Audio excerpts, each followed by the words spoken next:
Hi everyone, hope you all must be doing great. आज हम लोग स्टार्ट करेंगे अपना मॉक टेस्ट पेपर जो इंस्टीट्यूट ने रिसेंटली रिलीज किया है on 9th March 2024। This is MTP series 1 for our May 2024 examination. ठीक है, और ऑब्वियसली एज पर ये न्यू स्कीम है, income tax section A that is for 50 marks, जहां पर आपका 30% यानी कि 15 मार्क्स के एमसीक्यूज होंगे और 35 मार्क्स का डिस्क्रिप्टिव क्वेश्चंस होगा।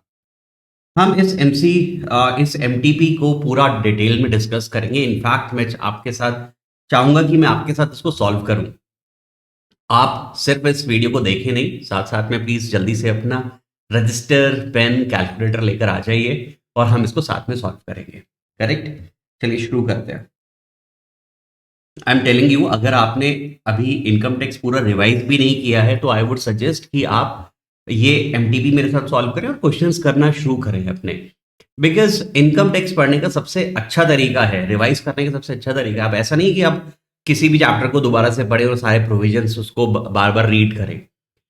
वो एक बार करना या दो बार करना सफिशिएंट होता है, बट बाद में वो सारे प्रोविजंस आपको रिटेन तभी रहेंगे जब आप उसको अपने क्वेश्चंस के साथ रिलेट कर पाएंगे। कोई भी सेक्शन है, कोई भी प्रोविजन है, जब वो क्वेश्चन आपके सामने आता है, जब वहां पर हम अटकते हैं, अगर हम तब उस सेक्शन को देखेंगे तो वो ज्यादा समय तक रिटेन रहता है और हमें वो हमेशा याद भी रहेगा।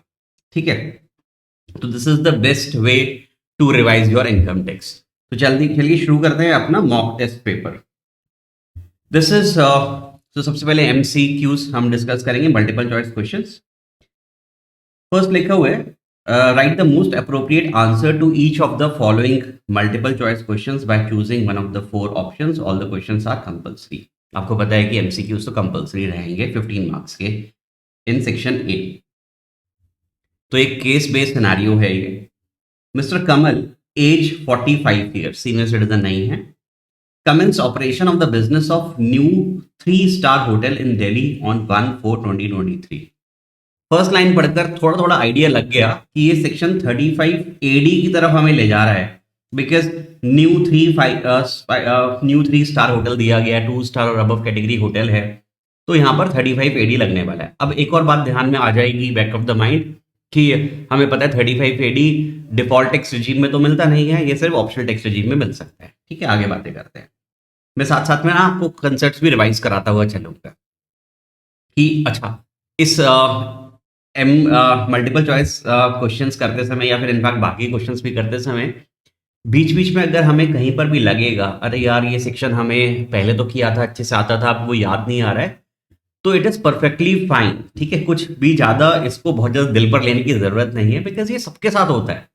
इनफैक्ट इनकम टैक्स में नहीं, आपका सिलेबस जो बाकी सब्जेक्ट्स का भी है इतना वास्ट है कि हमें वो बार बार चीजें जब तक हम वो प्रैक्टिस करते रहते हैं, रिवाइज करते रहते हैं, वो तभी ज्यादा हमारे दिमाग में सेट हो पाती है। राइट, तो कहीं पर भी अगर आपको लगे कि ये वाला प्रोविजन में भूल गया था, अरे यार ये मैं सिली मिस्टेक कर रहा था, दैट इज कंप्लीटली ओके, सबके साथ ऐसा होता है। इनफैक्ट आई टेल यू, मेरे साथ अभी तक ऐसा होता है, इतने साल हो गए मुझे पढ़ाते हुए, कई बार काफी बार ऐसी चीजें सामने आ जाती है एकदम वो स्ट्राइक नहीं कर पाता, तो जाकर वो प्रोविजन चेक करके आना पड़ता है। इनफैक्ट अगर मुझे भी अगर वो प्रोविजन चेक करके आने पड़ रहे हैं तो आप समझ जाइएगा। ठीक है, मैंने तो अपना एक्सट्रीम एग्जाम्पल ले लिया है। तो इनफैक्ट बाकी ये सबके साथ होता है। ठीक है, राइट, ये सिर्फ आपके साथ नहीं है, सबके साथ ये प्रॉब्लम है, और ये प्रॉब्लम नहीं है, ये एक ह्यूमन नेचर है। चीजें हम लोगों को बार बार जब हम वो रिवाइज करते रहते हैं, वो धीरे धीरे आकर जब हम प्रैक्टिस करते हैं वो चीजें आके हमारे दिमाग में बैठती हैं। करेक्ट, तो कहीं पर भी ऐसा लगे कि यार ये प्रोविजन याद नहीं आ रहा, कोई बात नहीं, उसको हम एक बार रिवाइज करेंगे, 2 बार रिवाइज करेंगे, 3 बार रिवाइज करेंगे। ठीक है, वो धीरे धीरे हमारे दिमाग में बैठ जाएगी, जिससे कि आप अपने एग्जाम में जाकर भी अच्छे से कर पाएंगे। करेक्ट, और बीच में अगर ये सेल्फ डाउट्स आते रहे ना तो कोई प्रॉब्लम भी नहीं है। देखिए, हमारा सिलेबस इतना ज्यादा वास्ट है, अब एक सब्जेक्ट को कर रहे हैं, ठीक है, फिर ध्यान जाता है अरे यार वो दूसरा सब्जेक्ट जो मैंने अभी 3 दिन पहले किया था वो मैं भूल गया हूँ, या फिर जो सब्जेक्ट मैंने 10 दिन पहले किया था वो मैं चैप्टर भूल गया हूँ। तो कोई बात नहीं है, ये इससे घबराइएगा मत। देखिए, हमारा जो कोर्स ऐसा है कि बहुत सारी वॉल्यूमनेस है, चीजें हम याद करते रहेंगे, थोड़ी थोड़ी भूलते भी रहेंगे, हमें क्या करना है, हमें उसको बार बार प्रैक्टिस में लेकर आना है बस। ठीक है, तो कुछ भी अगर मन में सेल्फ डाउट आते रहे कि मैं अभी इतना नहीं कर पाया हूं, मेरे दोस्त आगे निकल गए हैं, तो इट इज परफेक्टली फाइन, आप कहीं पर भी पीछे नहीं हैं। बस सिर्फ ये कोर्स या इनफैक्ट कोई भी चीज लाइफ में, वो डिपेंड करता है कि आप कितने ज़्यादा कंसिस्टेंट हैं। तो मेरी एडवाइस है आपसे कि प्लीज़ आप बस करते रहिए, अपना टाइम डिवोट करते रहिए। आपके एग्जाम्स बहुत ज़्यादा दूर अब नहीं हैं, तो अपना टाइम कंसिस्टेंट दीजिए। ये चिंता में लाने की ज़रूरत नहीं है कि ये मुझे चीज़ें मैं भूल गया हूँ या कुछ भी चीज़ ऐसी जा रही है कि मैं पीछे हो गया हूँ, ऐसा कुछ भी नहीं है। सिर्फ आपको क्या करना है, अपना टाइम एक क्वालिटी टाइम आपको देना है। मिनिमम अगर मैं अब बातें करूं तो 10 से 12 घंटे तो मिनिमम आपको देने ही चाहिए, और उस समय सिर्फ पढ़ते रहिए। दिमाग में ये थॉट्स आए ना तो कोई बात नहीं, थोड़ा बहुत आने दीजिए और कुछ टाइम के बाद ये चले जाएंगे। सिर्फ आपका ध्यान होना चाहिए कि आप जो आप प्लान बना रहे हो डेली का, वो डेली अचीव कर रहे हो। ठीक है, चलिए अब शुरू करते हैं। तो कमल एज 45 ईयर्स है, commences operation of the business of a new 3 star hotel in Delhi on 1/4/23। ठीक है, he incurred capital expenditure of 50 lakh on land. अब आपको पता है कि 35 एडी पर लैंड के ऊपर डिडक्शन नहीं मिलती। दो चीजें और हैं, गुडविल और फाइनेंशियल इंस्ट्रूमेंट्स के ऊपर कोई डिडक्शन नहीं है। अदरवाइज 35 एडी में हम 100% डिडक्शन ले सकते हैं, और साथ साथ में अगर हम ऑप्शनल टैक्स रिजीम लेंगे तभी 35 एडी ले सकते हैं, अदरवाइज नहीं लेंगे। ओके, तो इन्होंने 50 लाख का खर्चा किया था मार्च 2023 में, यानी कि हमारा प्रीवियस ईयर है 23-24, उससे पहले का खर्चा किया गया है। तो 35 एडी ये कहता है कि अगर आपने कोई पहले के भी खर्चे किए, अगर आप उसको कैपिटलाइज कर रहे हैं तो अलाउड हो जाते हैं। बट कितने साल पहले के, तो यहाँ पे 35 एडी में ऐसा कुछ नहीं है, आप कितने भी साल पहले जा सकते हैं। साइंटिफिक रिसर्च में होता था 3 साल पहले। ठीक है, मैं पुरानी चीजें, इधर उधर की चीजें भी रिवाइज करते हुए चलूंगा आपके साथ। तो यहाँ पर आप पिछले कितने भी साल ले सकते हैं, बट क्योंकि ये लैंड के ऊपर एक्सपेंसेस था तो लैंड के ऊपर तो नहीं ले सकते हैं। ठीक है, आगे लिखा हुआ है इन्होंने कैपिटलाइज भी कर लिया अपने बुक्स ऑफ अकाउंट्स में। तो प्लीज इसके ऊपर कोई भी कंफ्यूजन नहीं होना चाहिए, यहाँ पर कोई गलती मत करिएगा। सिर्फ इसने कैपिटलाइज कर दिया तो ये खर्चा मान लीजिए, प्लीज ध्यान में रखिएगा, दिस इज लैंड, तो लैंड के ऊपर तो रिडक्शन मिलने वाली नहीं है। आगे, further during the previous year 23-24 he incurred capital expenditure of 2 crore. ठीक है, 2 करोड़ का और कैपिटल एक्सपेंडिचर किया, out of which 50 lakh was for acquisition of the land and 1.5 crore was for the acquisition of building. तो ठीक है, लैंड के ऊपर तो डिडक्शन मिलेगी नहीं, 1.5 करोड़ जो इन्होंने बिल्डिंग के ऊपर एक्सपेंसेस किए वो डिडक्शन 100% मिल जाती है 35 एडी में। ठीक है, आगे, the payment in respect of the expenditure were made by account payee check. चलो अच्छी बात है, कैश वगैरह में करते तो डिडक्शन नहीं मिलती, अकाउंट पे चेक से किया है, मिल जाएगी। The profit from the business for running of this hotel before claiming deduction under section 35 AD is 85 lakh. तो इस बिजनेस से जो प्रॉफिट आया वो 85 लाख आया, और ये डिडक्शन भी लेंगे, और हम जब ये डिडक्शन लेंगे तो हमारा लॉस भी आ सकता है। ठीक है, और आपको पता है स्पेसिफाइड बिजनेस के लॉसेस आगे हम इनफाइनाइट पीरियड तक कैरी फॉरवर्ड कर सकते हैं, और स्पेसिफाइड बिजनेस के लॉसेस सिर्फ स्पेसिफाइड बिजनेस के जो 14 टाइप्स ऑफ बिजनेस है उसी से सेट ऑफ भी हो सकते हैं। खैर, अभी हमें इतनी सारी बातें मैं आपको रिवाइज करते समय ये सारी चीजें बता रहा हूँ, बट आपको एग्जाम में क्या करना चाहिए, फटाफट इसको एक बार रीड कर लें। जो भी चीजें आपको दी गई हैं एक बार रीड कर लें। अभी कुछ भी कैलकुलेशंस करने मत बैठ जाइएगा, क्योंकि हो सकता है कि जो आपका जो क्वेश्चन हो वो आपसे वो चीजें पूछे ही ना जो आप कैलकुलेशन कर रहे हैं। तो कुछ स्टूडेंट्स ये गलती भी करते हैं, वो क्या करते हैं कि यहाँ से ये रीड करना शुरू करेंगे और अपनी ही कैलकुलेशंस करना शुरू कर देंगे। अरे प्लीज ये भी तो देख लीजिए कि एग्जामिनर ने वो आपसे पूछा भी है या नहीं पूछा। तो जो केस बेस्ड सिनेरियोस क्वेश्चंस होते हैं, हमेशा आपकी अप्रोच क्या होनी चाहिए, बस एक बार इसको रीड करें, एक बार रीड करें, फिर क्वेश्चन पर आ जाइए, फिर देखिए क्वेश्चन क्या क्या पूछ रहा है, उसको अकॉर्डिंगली आपको आंसर करना है। ठीक है, अपनी कैलकुलेशंस पहले से करके मत रखिएगा। हाँ, मैं आपको ये साथ साथ अभी फिलहाल इसलिए बताता हुआ चल रहा हूँ क्योंकि मेरा यहाँ पर मोटिव है एक तो आपको ये एमटीबी सॉल्व कराना, पर उससे भी ज्यादा इंपॉर्टेंट मोटिव है कि आपको आपका कोर्स की बातें, प्रोविजंस, वो सारी चीजें रिवाइज कराना। इसीलिए मैं आपको इधर उधर की बातें भी बताता हुआ चलूंगा। ठीक है, बट आपको एग्जाम में बिल्कुल स्ट्रेट फॉरवर्ड, बिल्कुल सीधा सीधा चलना है। ठीक है, ओके, अब आगे लिखा हुआ नेक्स्ट पैराग्राफ शुरू हुआ। He has employed 220 new employees during the previous year 23-24. The details of whom are as follows: number of employees, date of employment, regular है या कैजुअल है, कितने पैसे हम देते हैं। यानी कि इनका इशारा है 80JJA की तरफ, राइट, जहां पर हम न्यू एम्प्लॉयमेंट के लिए अगर हम किसी को भी अपने न्यू एम्प्लॉयज को सैलरीज या वेजेस देते हैं तो उसका 30% हमें डिडक्शन मिल जाती है। फिर वहां पर 80JJA की बातें भी, ये भी मैं फिलहाल रिवाइज करा देता हूँ आपको। ठीक है, एग्जाम में तो सिर्फ इसको पढ़ना और आगे चले जाना, बट हाँ फॉर रिवीजन पर्पस सबसे पहले हमें पता है कि 80JJA सिर्फ उसी एसएससी को मिलता है जिसके अकाउंट्स ऑडिट होने के लिए लायबल होते हैं। First thing, eligible SSC audit होना हो।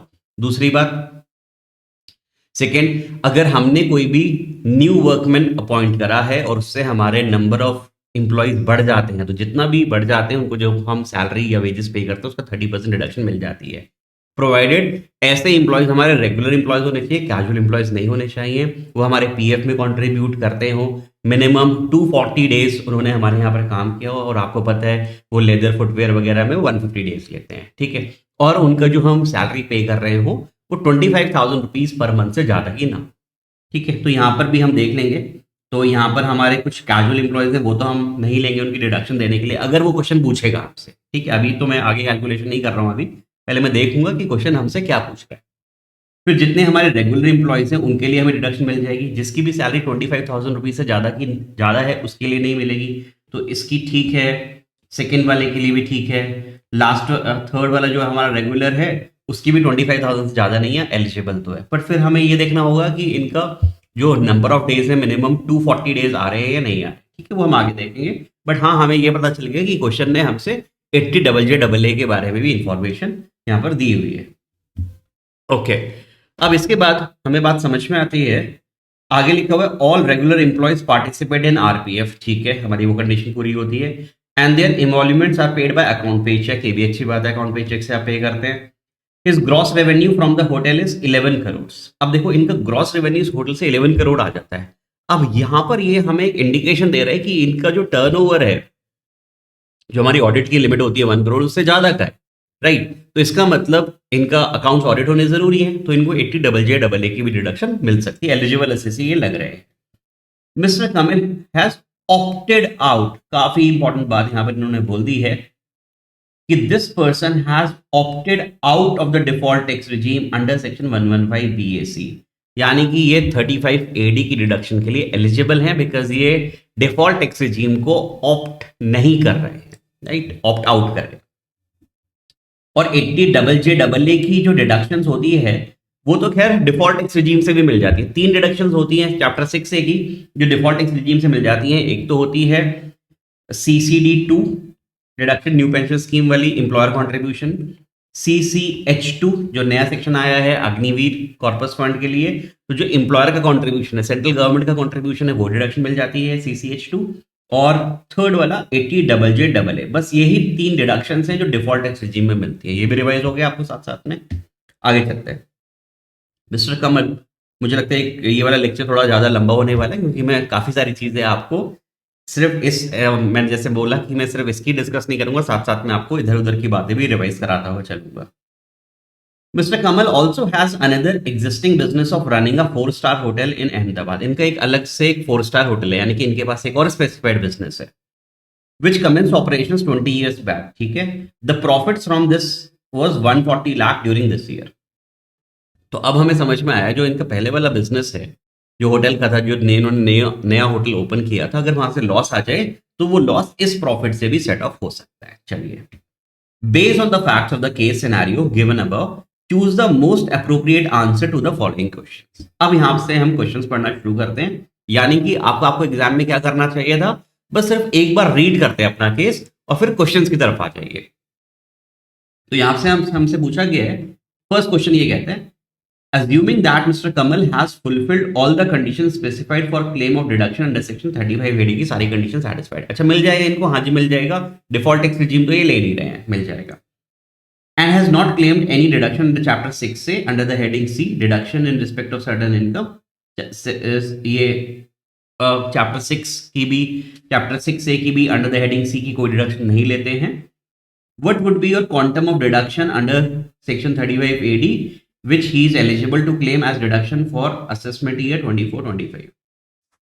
तो हमें सबसे पहले बताना है कि कितनी इनको 35 AD की डिडक्शन मिल जाएगी। अब देखो, इन्होंने लैंड के ऊपर एक्सपेंसेस किए थे, उसकी डिडक्शन तो नहीं मिलेगी, बट जो बिल्डिंग के ऊपर एक्सपेंसेस किया था उसके ऊपर डिडक्शन इनको मिल जाएगी। तो बिल्डिंग के लिए इन्होंने यहाँ पर दिया गया था कि 2 करोड़ ड्यूरिंग दिस ईयर खर्च किए हैं, उसमें से 50 लाख तो लैंड था, नहीं मिलेगी। 1.5 करोड़ यानी कि 150 लाख की डिडक्शन जो बिल्डिंग के लिए एक्सपेंस किया है वो डिडक्शन इनको मिल जाएगी। तो यहां पर इनको ये डिडक्शन मिलने वाली है 150 लाख की, तो इसका आंसर होने वाला है हमारा 150 लाख। देखो, अब देखो हमने वो सारी चीजें पढ़ी, थोड़ी बातें मैंने इधर उधर की भी आपको बताई, बट यहाँ का इस चीज का फर्स्ट का क्वेश्चन का आंसर बिल्कुल सिंपल था। ठीक है, तो आपको ज्यादा टाइम वेस्ट करना ही नहीं है, सिर्फ एक बार अपना केस सिनेरियो पढ़िए, सीधा जंप कर जाइए अपने क्वेश्चंस की तरफ। तो यहाँ पर क्लियर हो गया, तो कितनी डिडक्शन इनको मिलने वाली है, 150 लाख की। क्वेश्चन नंबर 2 पढ़ते हैं। What would be the income chargeable or loss under the head PGBP for the assessment year 24-25 in the hands of Mr. Kamal। अब हमसे पूछा कि इनका PGBP की इनकम कितने आने वाली है, प्रॉफिट आ रहा है तो बताइए कितना, लॉस आ रहा है तो बताइए कितना। तो इनकी PGBP की इनकम कितनी होने वाली है, तो हमें समझ में आया कि इनके दो होटल्स हैं। एक तो ये फर्स्ट जो नया वाला होटल खुला है, यहां से इन्होंने हमें बताया था कि इनका प्रॉफिट आ रहा था 85 lakh before claiming under section 35AD। तो अगर हम इस बिजनेस का देखते हैं, अब इसको मैं डायरेक्टली यहां पर ही कर देता हूं कि इस बिजनेस से इनका जो प्रॉफिट आ रहा था वो था 85 लाख, और इसमें से इनको less, this was before 35AD, और अगर हम इनको 35AD की रिडक्शन देंगे जो कि 150 लाख होगी, सिर्फ बिल्डिंग से रिलेटेड डिडक्शन, लैंड से रिलेटेड तो होगी नहीं, तो हमारे पास आ जाता है, लॉसेज आ जाएंगे इस बिजनेस से 150 माइनस 85, 65 लाख। तो 65 लाख का तो लॉस आ रहा है इस बिजनेस से, ठीक है, बिजनेस वन से। अब इनके पास दूसरा बिजनेस भी है, जो वो भी इनके पास 4 स्टार होटल था, 2 स्टार और कैटेगरी होटल, और वहां से इनका प्रॉफिट आ रहा है 140 लाख का।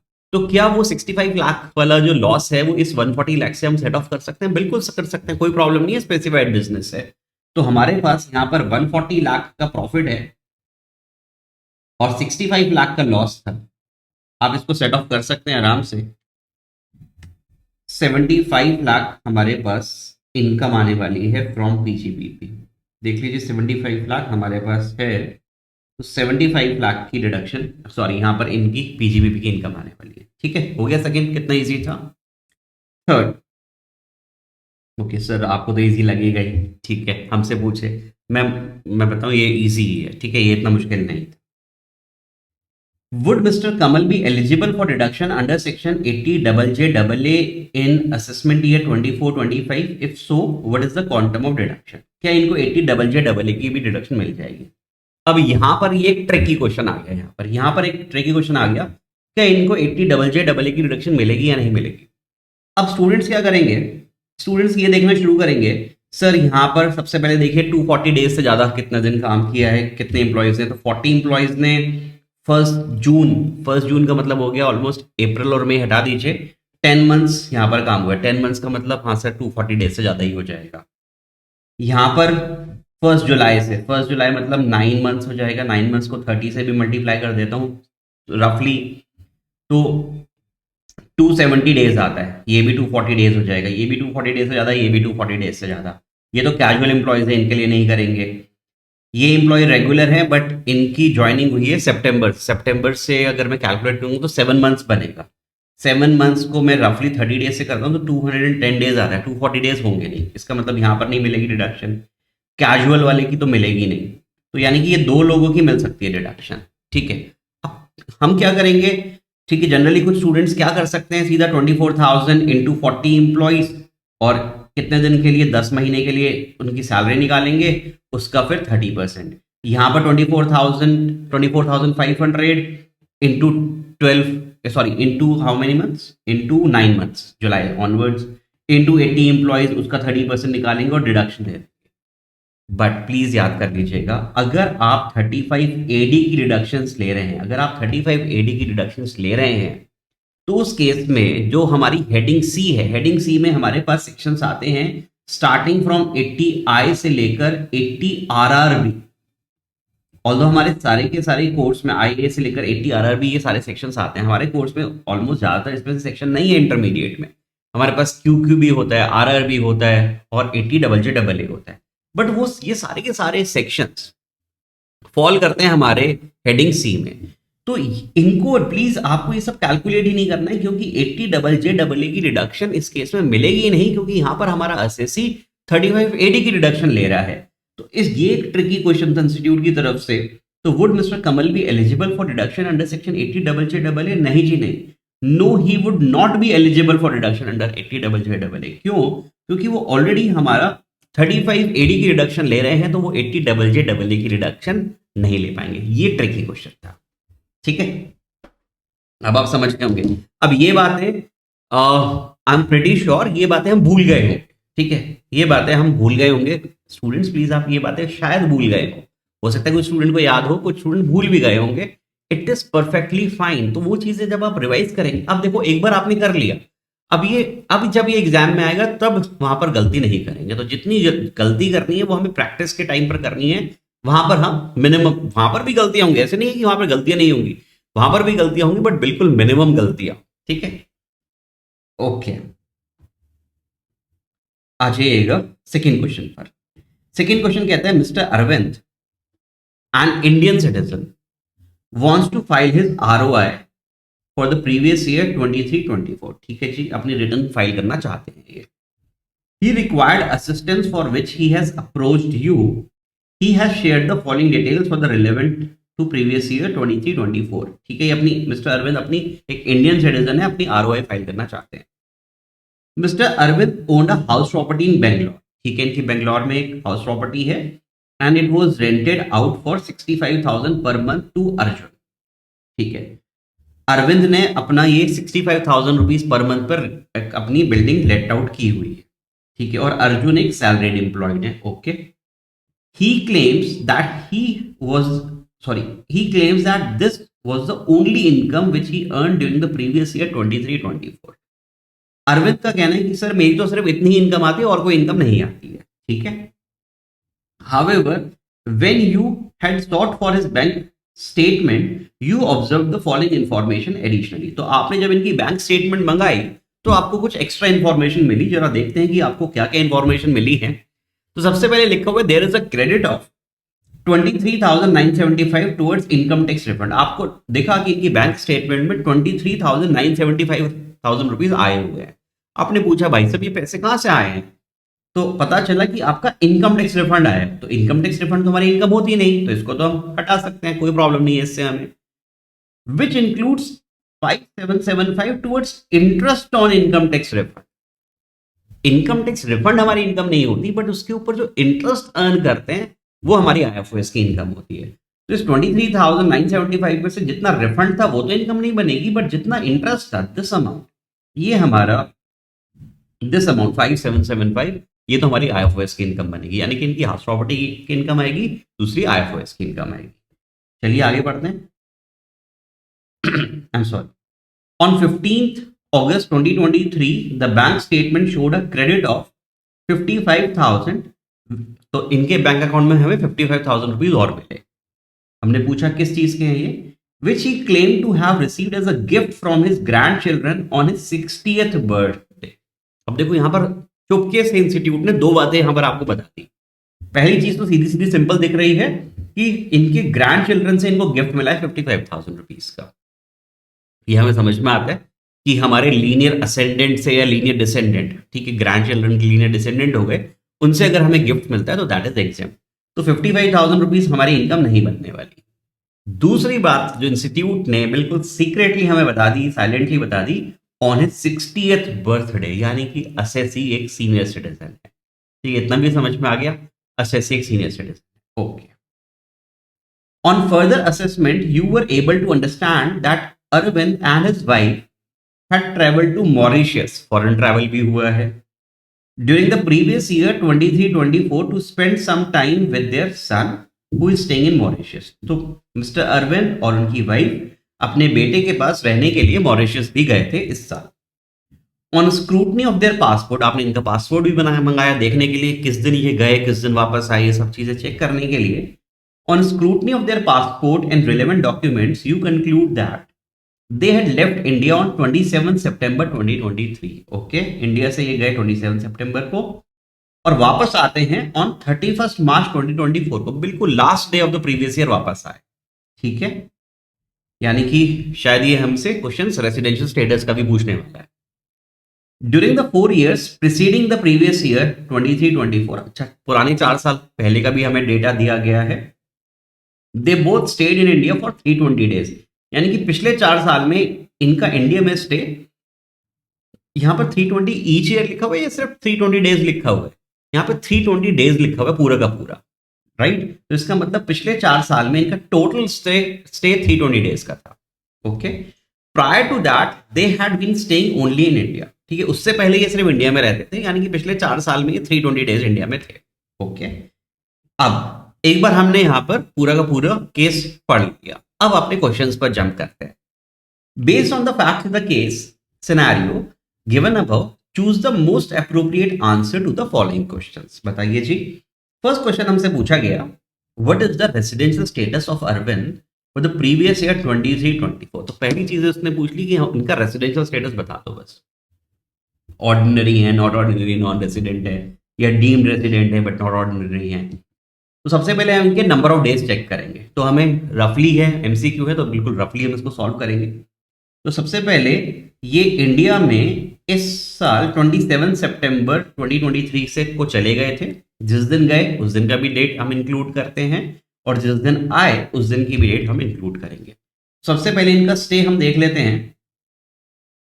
स्टे ड्यूरिंग प्रीवियस ईयर 23-24 इनका स्टे कितना बनेगा। अप्रैल 23 में ये इंडिया में थे, क्योंकि ये सितंबर में गए हैं। अप्रैल 23 में इंडिया में थे, अप्रैल के 30 डेज।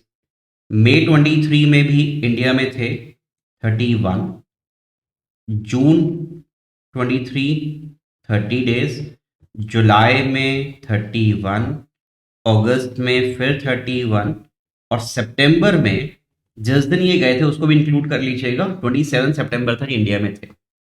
तो 27 डेज हो गए सितंबर के। अक्टूबर में इंडिया में नहीं थे, अक्टूबर, नवंबर, दिसंबर, जनवरी, फरवरी, मार्च में आए लास्ट डे पर, यानी कि मार्च का जिस दिन आए उस दिन भी कैलकुलेट करेंगे हम। तो मार्च 24 का एक दिन और ले लेंगे। अब आप जल्दी से मुझे ये बता दीजिए कि कितने नंबर ऑफ डेज होते हैं। 30 plus 31 plus 30 plus 31 plus 31 plus 27 plus 1, 181 आ रहा है। 181 डेज। एक बार मैं रीचेक कर लूँ। 30 31 30 31 31 27, हाँ जी 81 आ रहा है। 1 2 3 4 5 6 180 181 डेज, बिल्कुल ठीक जी। अब ये 181 डेज इंडिया में थे। ओके, अब क्वेश्चन आता है कि हमारा ये रेसिडेंट बनेंगे या नॉन रेसिडेंट बनेंगे। उसके लिए हम बेसिक कंडीशंस लगा दें। फर्स्ट बेसिक कंडीशन ये कहती है कि अगर ये 182 डेज इंडिया में थे, वो कंडीशन सेटिस्फाइड नहीं हुई। सेकेंड कंडीशन ये कहती है कि अगर आप 60 डेज इंडिया में थे और लास्ट 4 ईयर्स में 365 डेज इंडिया में थे। तो जरा देखते हैं कि क्या ये 60 डेज इंडिया में थे। The answer is yes, 60 days तो इंडिया में थे।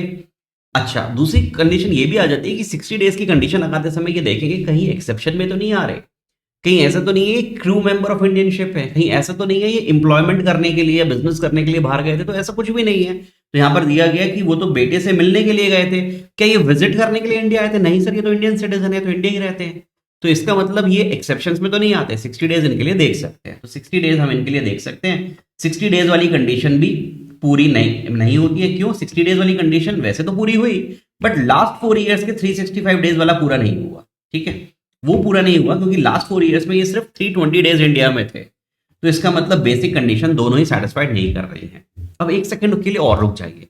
जब हमने इतना चेक किया, ये और चेक कर लीजिए कहीं ऐसा तो नहीं है कि इनके ऊपर 120 डेज की कंडीशन लग जाएगी, क्योंकि इनकी फॉरेन सोर्सेज से इनकम, क्या हमारी फॉरेन सोर्सेज से इनकम 15 लाख रुपीस से जो हमारी income other than foreign sources है, ऐसा तो नहीं 15 लाख को एक्सीड करती है। बट उसके लिए भी हमें पता है कि लास्ट 4 ईयर्स में तो 365 डेज चाहिए, वो भी नहीं मिलेगा। तो इसका मतलब इनका हमारी बेसिक कंडीशंस तो कोई भी पूरी होती नहीं है। तो this person is a non resident. Basic condition satisfied नहीं हुई, नॉन रेसिडेंट बन जाएगी। ठीक है, तो मैं जो अदर देन फॉरेन सोर्सेज वाली इनकम है 15 लाख चेक ही नहीं करूंगा, क्योंकि उसके लिए भी तो कम से कम 120 डेज इंडिया में चाहिए था। चलो वो बन जाता, बट लास्ट के 4 ईयर्स नहीं बनते, तो वो भी कंडीशन सेटिस्फाइड नहीं हो पाएगी। तो this person is a non resident. Correct? Okay, अगर डीम्ड रेसिडेंट वाली कंसिडर भी करें कि अगर वो किसी भी कंट्री में टैक्स नहीं होते, तो ऐसा तो कहीं लिखा नहीं था कि उस कंट्री में टैक्स नहीं लगता, तो वो हम देखने के नहीं है। ठीक है, वैसे भी अगर मैं इनकी इनकम भी चेक करता हूं ना, तो सिर्फ इनकी इनकम आ रही है 65,000 रुपीज हाउस प्रॉपर्टी से। चलो एक मिनट के लिए हाउस प्रॉपर्टी इनकम मैं निकाल भी देता हूँ। 65,000 इंटू 12 कर दीजिएगा, कितना आता है? 65,000 इंटू 12, 7,80,000 आ। ठीक है, हाउस प्रॉपर्टी इनकम एक सेकंड के लिए निकाल देते हैं। कुछ और दिया हुआ नहीं, एक्सपेक्टेड रेंट, स्टैंडर्ड रेंट वगैरह नहीं दिया हुआ, यही बन जाएगा जीएबी। ठीक है, म्युनिसिपल टैक्सेस पेड कुछ भी नहीं है, तो यह एनएबी भी बन जाएगा। ठीक है, 7,80,000, 30% इसमें से स्टैंडर्ड डिडक्शन भी मिल जाएगी, -30% कर देंगे आप।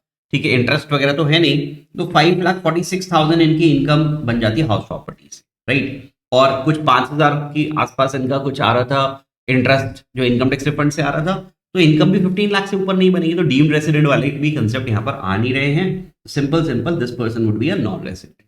ठीक है, ओके। सेकंड पूछा गया है, is there any requirement to deduct tax at source under section 194 IB? Very good, TDS भी पूछ लिया। कहते हैं कि 194 आईबी, अब जरा सबसे पहले 194 आईबी को याद कीजिए। 194 आईबी क्या होता था?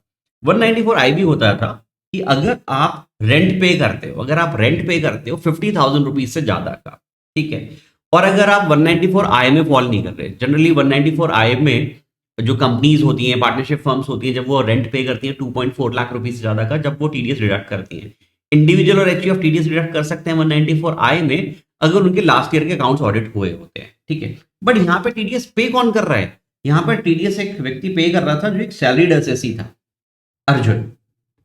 अर्जुन एक सैलरीड एसएससी, और वो एक रेंट पे कर रहा है। तो क्या अर्जुन की लायबिलिटी आती है यहाँ पर टीडीएस डिडक्ट करने की, क्योंकि यहाँ पर अमाउंट 50,000 रुपीज पर मंथ से ज्यादा है। अब 194 आई भी ये कहता है जो लोग 194 आई में नहीं आते, अर्जुन 194 आई में आ नहीं पाएगा। ठीक है, क्योंकि एक सैलरीड एसएससी है, इसका लास्ट ईयर का टर्नओवर तो छोड़ ही दीजिए, बिजनेस ही नहीं कर रहा, तो सैलरीड एसएससी है, तो ये 194 आईबी में आ तो सकता है, और ये रेंट भी पे कर रहा है 50,000 रुपीज से ज्यादा का। तो क्या इसको 194 आईबी में, हमें पता है रेट ऑफ टीडीएस 5% है, 5% रेट ऑफ टीडीएस होता है, और इसको टीडीएस डिडक्ट करना चाहिए। तो कितना करना चाहिए? 65,000 रुपीज का टीडीएस है, इंटू पूरे, अगर लेट्स से पूरे साल ये हो रहा था, इंटू 12 इंटू 5% का इसको टीडीएस डिडक्ट कर लेना चाहिए। अब यहां पर हमसे एक छोटी सी गलती हो सकती है, क्यों? क्योंकि 194 आईबी ये कहता है कि जब आप टीडीएस डिडक्ट करें, तो जिस व्यक्ति को आप पे कर रहे हो that person should be a resident, यानी कि उसके लिए जब अर्जुन जब इनको पे करेगा तो Arvind should be a resident. 194 IB, तो देखो एक छोटी सी बात यहाँ पे इंस्टीट्यूट ने कितनी स्मार्टली हमसे पूछ ली। तो यहां पर हम लोग क्या करेंगे, मैक्सिमम स्टूडेंट्स यहां पर क्या गलती कर देंगे, वो सीधा सीधा 194 आईबी लगा देंगे। सर 65,000 इंटू 12 इंटू 5% का टीडीएस डिडक्ट करना चाहिए। कितना आता है यहाँ आंसर? 65,000 इंटू 12 इंटू 5% आ जाता है 39,000 रुपीज का। ठीक है, तो देखो ये भी ना, अगर मैं देखता हूं, देखो यहां पर एक ऑप्शन ये भी दिया हुआ है, yes Arjun is required to deduct TDS at source at a rate of rupees 39,000। तो ये एक आंसर दिया गया है, बट ये आंसर सही नहीं है। क्यों सही नहीं है? क्योंकि जिसको आप पे कर रहे हो that person is a non resident. अभी हमने निकाल दिया कि वही है, वो तो नॉन रेसिडेंट है, तो टीडीएस डिडक्ट नहीं होगा। कुछ स्टूडेंट्स क्या याद करेंगे, उनको 194 आईबी में रेट 5% की जगह 10% गलती से दिमाग में आएगा, तो 10% हुआ था 7,80,000 का 10%, 7,80,000 का 10%, 78,000। तो इंस्टीट्यूट ने 78,000 भी एक आंसर दिया हुआ है, ये दोनों ही गलत है। 5% का वैसे टीडीएस आता है, बट इस केस में आएगा नहीं, क्योंकि आप जिसको पे कर रहे हैं वो एक नॉन रेसिडेंट है।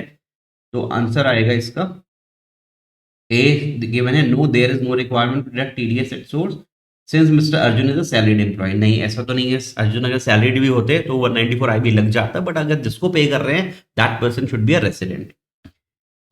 डी आंसर है, no there is no requirement to deduct tax at source under section 194 IB since mister Arvind is a non resident. ये करेक्ट आंसर है। यहां पर 194 आईबी के प्रोविजन इसलिए नहीं लगेंगे क्योंकि जिसको आप पे कर रहे हैं that person is a non resident. तो ये एक ट्रिकी क्वेश्चन यहां पर, दूसरा ट्रिकी क्वेश्चन यहां पर पूछा है इंस्टीट्यूट ने।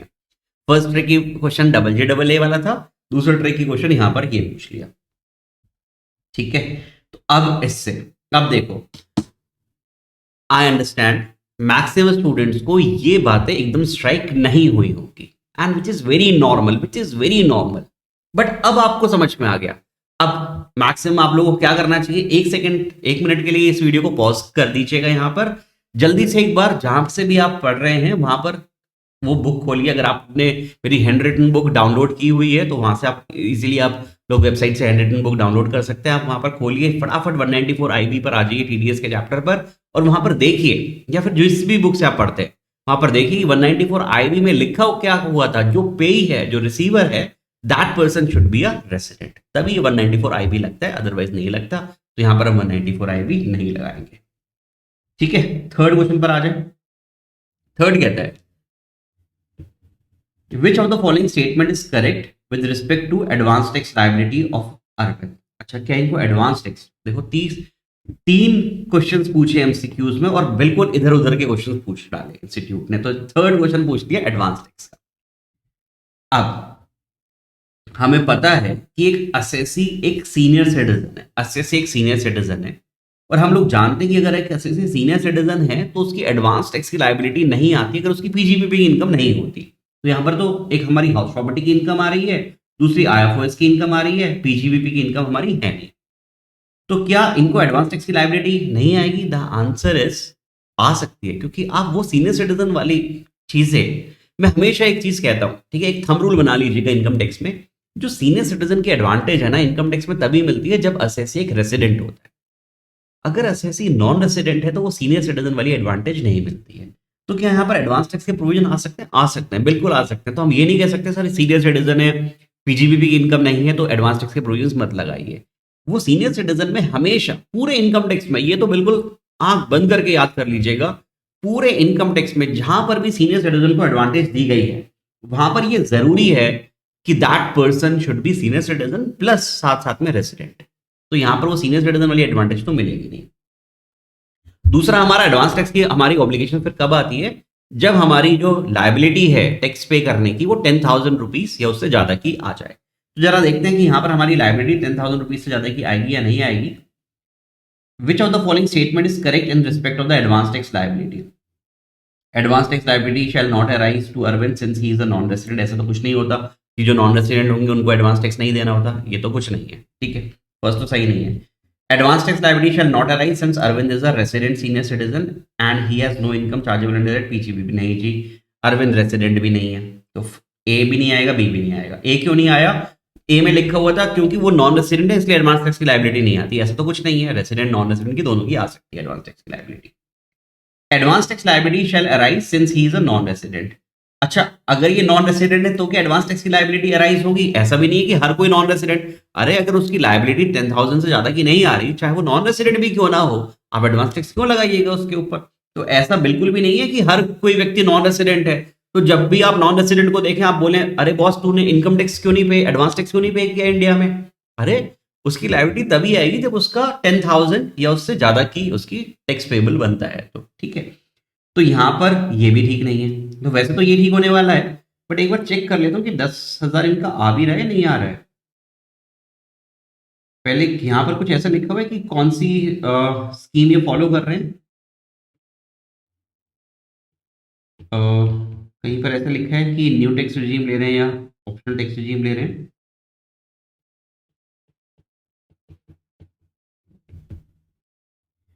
ऐसा लिखा नहीं है कहीं पर भी। ओके, अगर नहीं, अगर क्वेश्चन में आपको ये ना बताए कि वो आप कौन सी स्कीम ले रहे हैं, ठीक है, कहीं लिखा था क्या?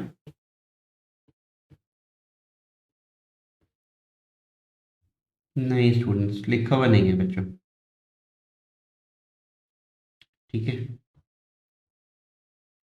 एक सेकंड देख लीजिएगा, कहीं मैं देख लूँ। वैसे तो लास्ट में हमेशा लिखा हुआ रहता है कि वो कौन सी स्कीम ले रहे हैं। अगर कुछ भी नहीं बदल गया तो हमेशा डिफॉल्ट टैक्स रिजीम लीजिएगा। ठीक है, हमेशा डिफॉल्ट टैक्स रिजीम लीजिएगा। अगर कुछ ऐसा लिखा जाएगा कि कौन सी इनके लिए ऑप्टिमम रहेगी, फिर हमें डिफॉल्ट टैक्स रिजीम से और ऑप्शनल टैक्स रिजीम से दोनों से टैक्स कैलकुलेट करना पड़ता है। इस केस में तो ऐसा कुछ नहीं लिखा हुआ, तो हम डिफॉल्ट टैक्स रिजीम लेंगे। तो सबसे पहले मुझे बताइए इनका टैक्स कितना बनेगा। सर एक तो इनकी हाउस प्रॉपर्टी की इनकम आ रही है, हमने अभी निकाला था, इनका हाउस प्रॉपर्टी से इनकम आती है 65,000 पर मंथ, इंटू 12 कर दीजिएगा, 7,80,000 आ रहा था। 7,80,000 ये इनका जेवी आ जाएगा और यही इनका एनएवी भी आ जाएगा। ठीक है, रफली कर रहे हैं क्योंकि एमसीक्यू है। और इसमें से 30% की स्टैंडर्ड डिडक्शन भी मिल जाएगी इनको, तो -30% कर दीजिएगा। 7,80,000 का 30% होता है 2,34,000। अब माइनस करेंगे 5,46,000। एक तो इनकी हाउस प्रॉपर्टी की इनकम आ जाएगी और दूसरी इनकी IFOS की इनकम आएगी जो इंटरेस्ट आ रहा है। 55,000 रुपीज जो इनको गिफ्ट मिला है अपने ग्रैंड चिल्ड्रन से, वो तो एग्जम्प्ट रहेगा IFOS में, बट सिर्फ ये 5,775 की इनकम आ जाएगी। तो 5,775 इनकम आ रही है इनकी। तो इनकी इनकम आ रही है 5,51,775। ये इनकी GTI मान लीजिए, उसके बाद कोई डिडक्शन चैप्टर 6A की नहीं है, this would be his total income. ठीक है, ये इनकी टोटल इनकम आ गई। अब इसके ऊपर टैक्स निकाल देते हैं as per default tax regime। Sir 7 lakh rupees से कम है सर, रिबेट मिल जाएगा। अरे वो रिबेट मिलता है सिर्फ रेसिडेंट इंडिविजुअल को, ये नॉन रेसिडेंट है, इनको कोई रिबेट नहीं मिलेगा। ठीक है, तो 5,51,775 पर एज से कोई मैटर नहीं करता है, वैसे भी ये नॉन रेसिडेंट है तो एज तो वैसे भी मैटर नहीं करेगी। तो फर्स्ट 3 लाख पर टैक्स आएगा निल, और नेक्स्ट अमाउंट पर कितना बचेगा इनका, नेक्स्ट 6 लाख तक तो हो नहीं रहा, कम ही हो रहा है। अच्छा, इसको राउंड ऑफ करना चाहोगे, राउंड ऑफ कर लो इसको, 5,51,780 हो जाएगा राउंड ऑफ कर। ठीक है, टोटल इनकम को राउंड ऑफ करना है हमें। तो दिस इज 2,51,780 पर 5% बता दीजिए। 251,780 पर 5% आ जाएगा 12,859, तो यही आ रहा है। और इसमें आप 4% सेस और ऐड करेंगे तो ऑब्वियसली अब मुझे पूरा कैलकुलेट करने की जरूरत नहीं है, मुझे यहां से ही समझ में आ रहा है 10,000 से ज्यादा का इनका टैक्स बनेगा। तो this person is required to pay advance tax also. अच्छा, इसमें से हम लोग जनरली क्या करते हैं, अब मैं थोड़ा इधर उधर की बातें आपसे कर लेता हूँ। इधर उधर की मतलब हमारे कोर्स से रिलेटेड है, बट इस क्वेश्चन से दूसरी बात है। हमें क्या करना होता है, अपना टैक्स लायबिलिटी निकालनी पड़ती है। अगर इनका कोई TDS TCS वगैरह डिडक्ट हो गया है, वो हमें माइनस करना चाहिए। उसके बाद हमें देखना चाहिए कि वो जो अमाउंट आ रहा है, अगर वो एग्जैक्ट 10,000 भी आता है तो भी एडवांस टैक्स की लायबिलिटी बनती है। 10,000 और मोर, 10,000 से कम आएगा फिर नहीं बनेगी, 10,000 और मोर आ जाएगा तब बन जाएगी। तो ऑब्वियसली यहां तो बन जाएगी। अच्छा, इनका TDS डिडक्ट हुआ था क्या? Answer is no, TDS deduct हो नहीं सकता था 194 IB में, वो हमने देख लिया। तो और ये अमाउंट 10,000 से ज्यादा आने वाला है इनका, तो वी कैन से कि एडवांस टैक्स लायबिलिटी अराइज हो जाएगी सिंस इस tax liability is not less than 10,000। 10,000 से कम तो नहीं है, तो एडवांस टैक्स की लायबिलिटी तो बिल्कुल आ रही है। तो दिस इज द आंसर। ठीक है, समझ में आ रहे हैं? MCQs अच्छे MCQs दिए इंस्टीट्यूट ने। ओके, चलिए अब नेक्स्ट क्वेश्चन पर आते हैं। Question number 3, Roshni limited has 2 units, one in SEZ and another in DTA। साफ पता चल रहा है इनका इशारा है 10AA की तरफ। ठीक है जी, द यूनिट इन SEZ। अब देखो, जब 10AA के क्वेश्चन आ जाए ना, वो तो प्लीज SEZ पर स्टिक रहा कर, स्पेशली MCQs में, क्योंकि हमें जल्दी जल्दी करने होते हैं। तो DTA के जितने भी टर्नओवर वगैरह है उसको साइड में रखा कीजिए, सिर्फ जो SEZ से रिलेटेड इंफॉर्मेशन है ना, बस उसके ऊपर स्टिक रहा कीजिए। ठीक है, जल्दी जल्दी करना है क्वेश्चन। तो the unit in SEZ was set up and started manufacturing from 12/5/2014। तो SEZ ने शुरुआत की थी अपनी 12/5/2014 से, एंड DTA यूनिट ऑन 15/6/2017। अरे मुझे चाहिए नहीं DTA ने कब शुरू करा अपना बिजनेस, मुझे मतलब नहीं है, मुझे तो SEZ से मतलब है। अब ये इंफॉर्मेशन इन लोगों ने क्यों दी कि इन्होंने शुरुआत की थी ऑन 12 मई 2014 को? वो बताना चाह रहे हैं आपको कि कितने साल हो चुके हैं SEZ को, बिकॉज आपको पता है, ठीक है, हमें जो 10AA में जो एग्जाम्पशंस मिलती हैं वो हमें 15 ईयर्स तक मिलती है। फर्स्ट 5, नेक्स्ट 5 और फिर नेक्स्ट 5। फर्स्ट 5 के लिए कितना मिलता है, जितना भी SEZ के प्रॉफिट्स होते हैं इन रिलेशन टू एक्सपोर्ट, उसका 100%। नेक्स्ट 5 ईयर्स में कितना मिलता है, profits of SEZ in relation to export, उसका 50%, राइट। और फिर उसके नेक्स्ट 5 ईयर्स में profits of SEZ in relation to export, उसका 50%, और amount transfer to SEZ reserve whichever is lower. Generally आपको जो एग्जाम में आता है ना, वो ये तो फर्स्ट 5 ईयर्स की बातें आएंगी या फिर वो नेक्स्ट 5 ईयर्स की बातें आएंगी। ये लास्ट वाली बातें जनरली हमें दी नहीं होती एग्जाम में। ओके, तो सबसे पहले ये देखते हैं कि हमारा वाला जो एसएससी है, जो SEZ यूनिट शुरुआत की थी, हमारा ईयर कौन सा चल रहा है अभी। हमारा शुरुआत हुई थी, अगर मैं देखता हूँ तो 12 मई 2014 को, यानी कि प्रीवियस ईयर इट वाज 14-15, ठीक है, 14-15, 15-16, 16-17, 17-18 वगैरह से शुरुआत करेंगे। 5 साल तो इसको हो चुके हैं, यानी कि फर्स्ट 5 ईयर्स तो में तो नहीं है। हमारा प्रीवियस ईयर है 23-24, जरा काउंट करिए सर। 14-15 फर्स्ट, 15-16, 16-17, 17-18, 18-19, 19-20, 20-21, यहाँ पर हमारे 5 साल पूरे हुए थे।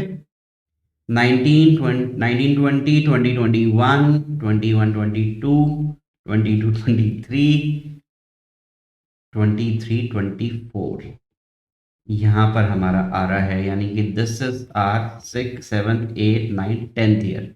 ये 10th ईयर आ रहा है। मैं डायरेक्टली +10 भी कर सकता था, बट एग्जाम में जनरली हम लोग ऐसे ही करते हैं, ठीक है। ठीक है, हम तो एक एक करके ही देखते हैं। आई अंडरस्टैंड कि आप 10 साल डायरेक्टली यहाँ पर भी ऐड करके देख सकते थे कि 10 साल पूरे हो रहे हैं नहीं हो रहे हैं, बट एग्जाम में आपको पता है कि हम इसी तरीके से काम चलाते हैं अपना। ओके, तो सबसे पहले इनका ये 10वां साल चल रहा है, तो वी अंडरस्टैंड कि 50% जितना भी प्रॉफिट्स आएगा एसईजेड रिलेटेड, उसका एक्सपोर्ट से इन प्रोपोर्शन कितना हम प्रॉफिट चेक करते हैं, और उसका 50% हम इनको डिडक्शन देने वाले हैं। आगे बोलता है total turnover of Roshni limited and unit in DTA is 12 crore 50 lakh and 4 crore 50 lakh. पहले ये देखिए किस चीज का टर्नओवर है। ये 12.5 करोड़ का टर्नओवर था रोशनी लिमिटेड का, यानी कि पूरी की पूरी कंपनी का टर्नओवर 12.5 करोड़ से, और जिसमें से डीटीए का टर्नओवर था 4.5 करोड़। तो हमें पता है एसईजेड का टर्नओवर हम निकाल सकते हैं कैसे। देखो, इन लोगों ने हमें टोटल दिया हुआ है, डीटीए का दिया हुआ है, एसईजेड का हम कैलकुलेट कर लेंगे, क्या प्रॉब्लम। टर्नओवर अगर देखें, टोटल टर्नओवर पूरी की पूरी कंपनी का it is how much, 12.5 crore, crore में लिख देता हूं मैं, ठीक है, 12.5 करोड़। डीटीए का टर्नओवर है जिस इसमें से 4.5 करोड़। तो मैं आराम से बैलेंस फिगर ले लेता हूँ, एसईजेड का टर्नओवर हो जाएगा 8 करोड़ का, ठीक है। This was our balancing figure. कैसे आया 8 करोड़? बैलेंसिंग फिगर आ गई, सिंपल। ओके, उसके बाद आगे दिया गया export sales of unit in SEZ and DTA is 3.5 crore and 2.25 crore. DTA को तो मारो गोली, ठीक है, डीटीए से तो लेना देना है नहीं, 10 निकालना है, एसईजेड से कंसर्न रहिए। अब इसकी जो एक्सपोर्ट सेल थी, टोटल टर्नओवर था 8 करोड़ का, बट इनकी जो एक्सपोर्ट सेल थी, एक्सपोर्ट सेल्स थी एसईजेड की, वो थी 3.5 करोड़। एग्री हैं? यहाँ पे साफ साफ लिखा हुआ है export cell of unit in SEZ is 3.5, DDA की 2.25 से आई एम लीस्ट बॉदर्ड, तो तुम्हें छोड़ दूंगा। 3.5 करोड़ की था, ठीक है। उसके बाद net profit for the unit in SEZ and DTA is 95 lakh and 80 lakh. 80 lakh को भी कोई कंसिडरेशन नहीं लेना, मुझे यहाँ पर कंसिडर नहीं करना, सीधा 95 लाख को एसईजेड का प्रॉफिट था। ये इसका प्रॉफिट था, कितना था? 95। ओके, आगे बोला गया है out of the export sales of 3.5 crore, जितनी 3.5 करोड़ थी, उसमें से 2 crore have been received in convertible foreign exchange of, सब कुछ डाल दिया इन्होंने, टेंडर बनेगा, जो भी डाल सकते थे सब कुछ डाल दिया। ओके, 1 मिनट के लिए मैं ये वाली लाइन नहीं पढ़ रहा हूँ, ये 2 करोड़ वाली लाइन नहीं पढ़ रहा हूँ। अगर क्वेश्चन यहाँ पर रुक जाता तो आप सिंपल करते, क्या करते, 95 लाख का प्रॉफिट है, ठीक है, हम कितनी इनको एग्जाम्पशन देते, पूछा क्या हमसे, Roshni limited would be eligible for deduction under 10AA। अच्छा, सिंपल पूछा है कि 10AA की डिडक्शन निकाल दीजिएगा। अगर क्वेश्चन 1 मिनट के लिए, मैं इस वाली लाइन को मैं 1 मिनट के लिए कट कर रहा हूं जो कन्वर्टेबल फॉरेन एक्सचेंज से मिला है, अगर यहां पर हमारा क्वेश्चन रुक जाता तो मैं सिंपल करता, सबसे पहले टोटल टर्नओवर एसईजेड का था 8 करोड़, जिसमें से एक्सपोर्ट सेल थी 3.5 करोड़ की, तो मैं एक्सपोर्ट सेल्स लेता, export sales upon total turnover of SEZ unit, सिर्फ एसईजेड का लेते हैं, पूरी डीटीए वगैरह को कोई इंक्लूड नहीं करते 10AA में, इनटू जितना भी प्रॉफिट्स आता, ये हमारे एलिजिबल प्रॉफिट्स होते, और क्योंकि हमारे 10th ईयर है इसका 50% ले लेते। अगर ये फर्स्ट 5 ईयर्स होता तो 100% हो जाता। तो अगर यहाँ पर क्वेश्चन रुक जाता तो मैं सिंपल करता 3.5 करोड़ अपॉन 8 करोड़ एसईजेड का टर्नओवर इंटू 95 लाख, और फर्स्ट 5 ईयर्स के लिए 100%, नेक्स्ट 5 ईयर्स के लिए 50%, तो 50% ले लेते और ये आंसर आ जाता। अब क्योंकि क्वेश्चन में ये भी दे दिया गया है कि इस 3.5 करोड़ का जो टर्नओवर था, इसमें से हमें फॉरेन करेंसी में मिले हैं अप टू, हम देखते हैं कि अप टू 6 मंथ्स तक। 6 मंथ्स कहां से देखते हैं? प्रीवियस ईयर जब हमारा एंड होता है, यानी कि 30 सितंबर तक, 30 सितंबर ऑफ असेसमेंट ईयर तक कितना पैसा कन्वर्टेबल फॉरेन एक्सचेंज में आ चुका है, तो वो आया है हमारे पास 2 करोड़। तो हम सिर्फ इसी को ही एक्सपोर्ट टर्नओवर मानते हैं।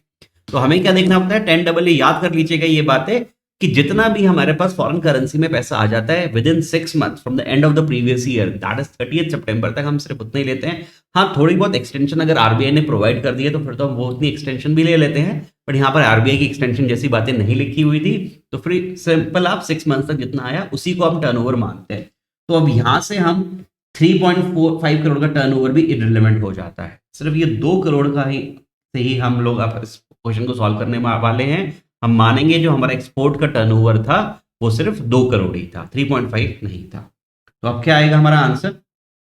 तो हमारे प्रॉफिट्स आ रहे हैं इधर, हमारे प्रॉफिट्स आए थे, जितना भी प्रॉफिट्स आ रहे हैं of SEZ into export turnover of SEZ. सिर्फ एसईजेड का टर्नओवर देखना है हमें, और वो भी जितना हमें फॉरेन करेंसी में मिला है with in 6 months upon total turnover. Total turnover किसका? एसईजेड का, ऑफ एसईजेड। सिर्फ एसईजेड से रिलेटेड इंफॉर्मेशन लेते हैं 10AA में, और क्योंकि ये नेक्स्ट 5 ईयर्स की बातें हो रही है, 10th ईयर है हमारा, तो इसका 50% ले लेंगे। जल्दी से निकाल दीजिए कितना आ जाएगा। हमारे प्रॉफिट्स थे 95 लाख एसईजेड के, एक्सपोर्ट टर्नओवर इस 2 करोड़, 3.5 करोड़ नहीं लेना आप, 2 करोड़ बन जाएगा हमारा एक्सपोर्ट टर्नओवर अपॉन 8 करोड़, और इसका 50% निकाल दीजिएगा। तो पहले तो इतना निकाल दीजिएगा, फिर इसको 50% से मल्टीप्लाई कर दीजिए। सिंपल है, 2 डिवाइडेड बाई 8 करूंगा पहले मैं, इंटू 95 लाख इंटू 50%, तो हमारे पास आ गया 11,87,500। हमारा आंसर आ गया यहाँ पर 11,87,500। सी आंसर हमारा करेक्ट आंसर। ठीक है, ये वाला आंसर हमारा करेक्ट आंसर है। कुछ स्टूडेंट्स अगर इसको गलती से 100% ले लेंगे, ठीक है, ये नहीं देखेंगे, इस डेट को मिस कर देंगे तो 100% लेंगे, तो इन लोगों ने कंफ्यूज करने के लिए वो आंसर भी दिया गया। ठीक है, वो आंसर भी दिया गया है। ठीक है, आई एम श्योर इन्होंने एक कोई आंसर 3.5 करोड़ करके भी दिया होगा, एक बार चेक कर लूँ। देखो इंस्टीट्यूट कितना ज़्यादा हमारे साथ ट्रिक खेल रहा है, पर कोई टेंशन नहीं है, हम लोग भी अच्छे खिलाड़ी हैं। ठीक है, 3.5, अपने ऊपर विश्वास रखिए, आप बहुत अच्छे हैं। ठीक है, बहुत अच्छे हैं, बहुत प्रिपेयर्ड रहिए, बस पढ़ाई करते रहिए। सर ये तो भूल गए थे हम 10AA, अरे कोई बात नहीं यार, अभी तो आ गया ना समझ में। ठीक है, इसी तरीके से प्रैक्टिस करते रहिए बस। ठीक है, ये मत देखिए कि कितना मैं भूल रहा हूँ, बस ये देखिए कितना आप कर रहे हैं। ठीक है, राइट। हाँ, और कोशिश करिए अपनी जितना आप कर चुके हैं उसको बार बार रिवाइज करते रहिए। इसीलिए मैंने आपको जो हैंड रिटन बुक है, आपकी पूरी कंसेप्चुअल बुक है, वो मैंने सारी चीजें उसमें कवर की हैं। आप अगर किसी भी स्टूडेंट ने अभी तक डाउनलोड नहीं करी है, वैसे तो मैक्सिमम स्टूडेंट ने कर ली है, पर अगर किसी भी स्टूडेंट ने डाउनलोड नहीं करी है अभी, वो आप डाउनलोड करिए। उससे क्या फायदा है, उसको आप जल्दी जल्दी मल्टीपल टाइम्स रिवाइज कर सकते हैं चीजों को। ओके, 3.5 डिवाइडेड बाई, मैं एक बार चेक कर रहा हूँ कि इंस्टीट्यूट ने वो आंसर भी दिया है 3.5 डिवाइड बाई 8 करके इंटू 95 लाख। हाँ, 20,78,125 ये आंसर भी आ रहा है। अगर मैं इसको 3.5 करोड़ डिवाइड बाई 8 करोड़ करके भी सॉल्व करता हूँ तो हमारे पास ये आंसर भी आ रहा है। देखो इंस्टीट्यूट ने सारे आंसर दिए हुए हैं आपको, कहीं ना कहीं स्टूडेंट इधर उधर गलती कर देगा। This is the correct answer 11,87,500। Clear है? ओके, चलिए जी, ठीक है, इसको लिखना है तो आप लिख लीजिए यहाँ पर। अगर आप इसको पॉज करना चाहें वीडियो को तो कर सकते हैं। ठीक है, क्योंकि मैं डिलीट कर दूंगा, क्योंकि मुझे क्वेश्चन नंबर 4 को सॉल्व करने के लिए भी स्पेस चाहिए, तो मैं इसको डिलीट करने वाला हूँ। देखो हमने अपने 10 साल कैसे कैलकुलेट किए थे। ओके,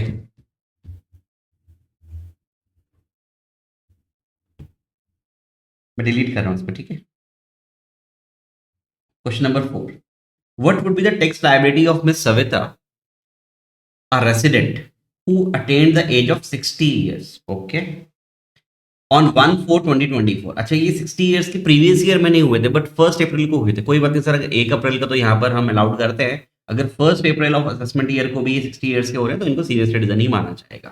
ठीक है, इनकी टोटल इनकम है 7,25,000 comprising of salary income and interest on FD और under default tax regime under 115 BSE.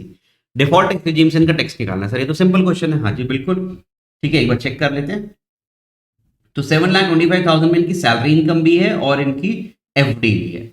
अब कुछ स्टूडेंट्स यहाँ पर कंफ्यूज ये हो सकते हैं, सर क्या स्टैंडर्ड डिडक्शन दें इसमें से? अरे नहीं यार, जब इन्होंने बोल दिया कि टोटल इनकम इतनी है, इसका मतलब ये कंप्यूटेड इनकम है। ठीक है, this is a computed income.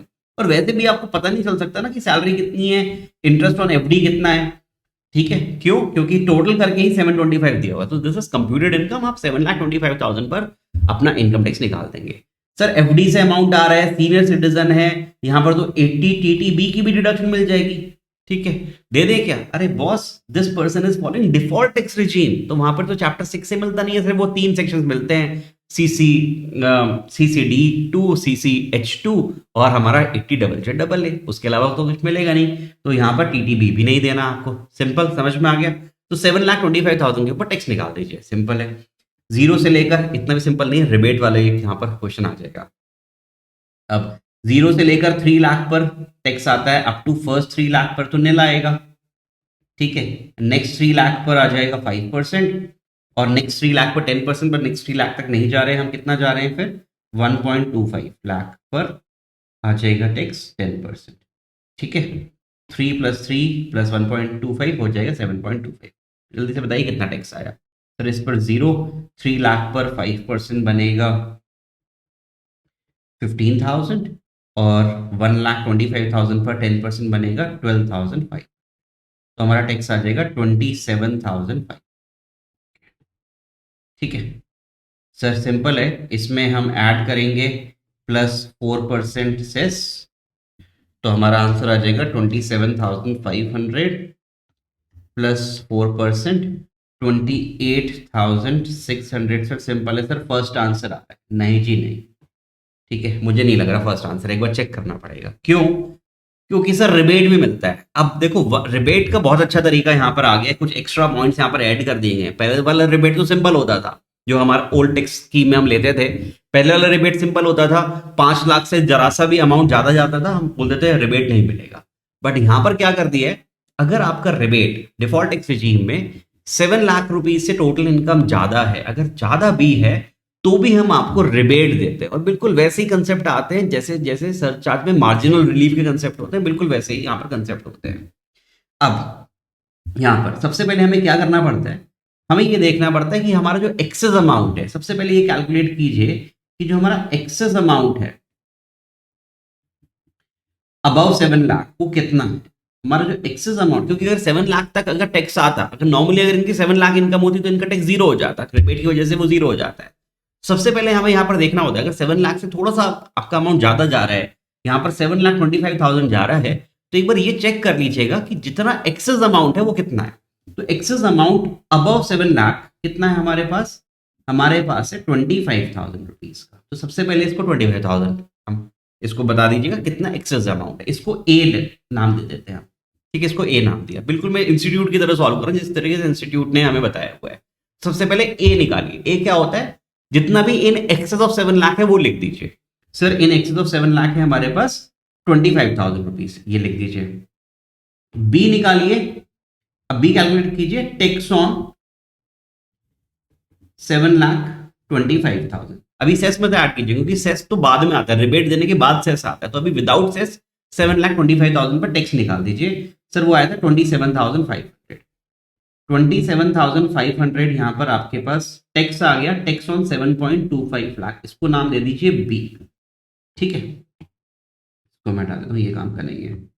Clear है? सबसे पहले आपने क्या करेंगे, जो 7 लाख से ऊपर की इनकम है वो बता दीजिए कितनी है। In excess of 7 lakh, sir हमारी इनकम 7,25,000 थी, 25,000 हमारी इनकम है। ओके, अब 7.25 लाख पर टैक्स बता दीजिए कितना आ रहा है आपका, 27,500।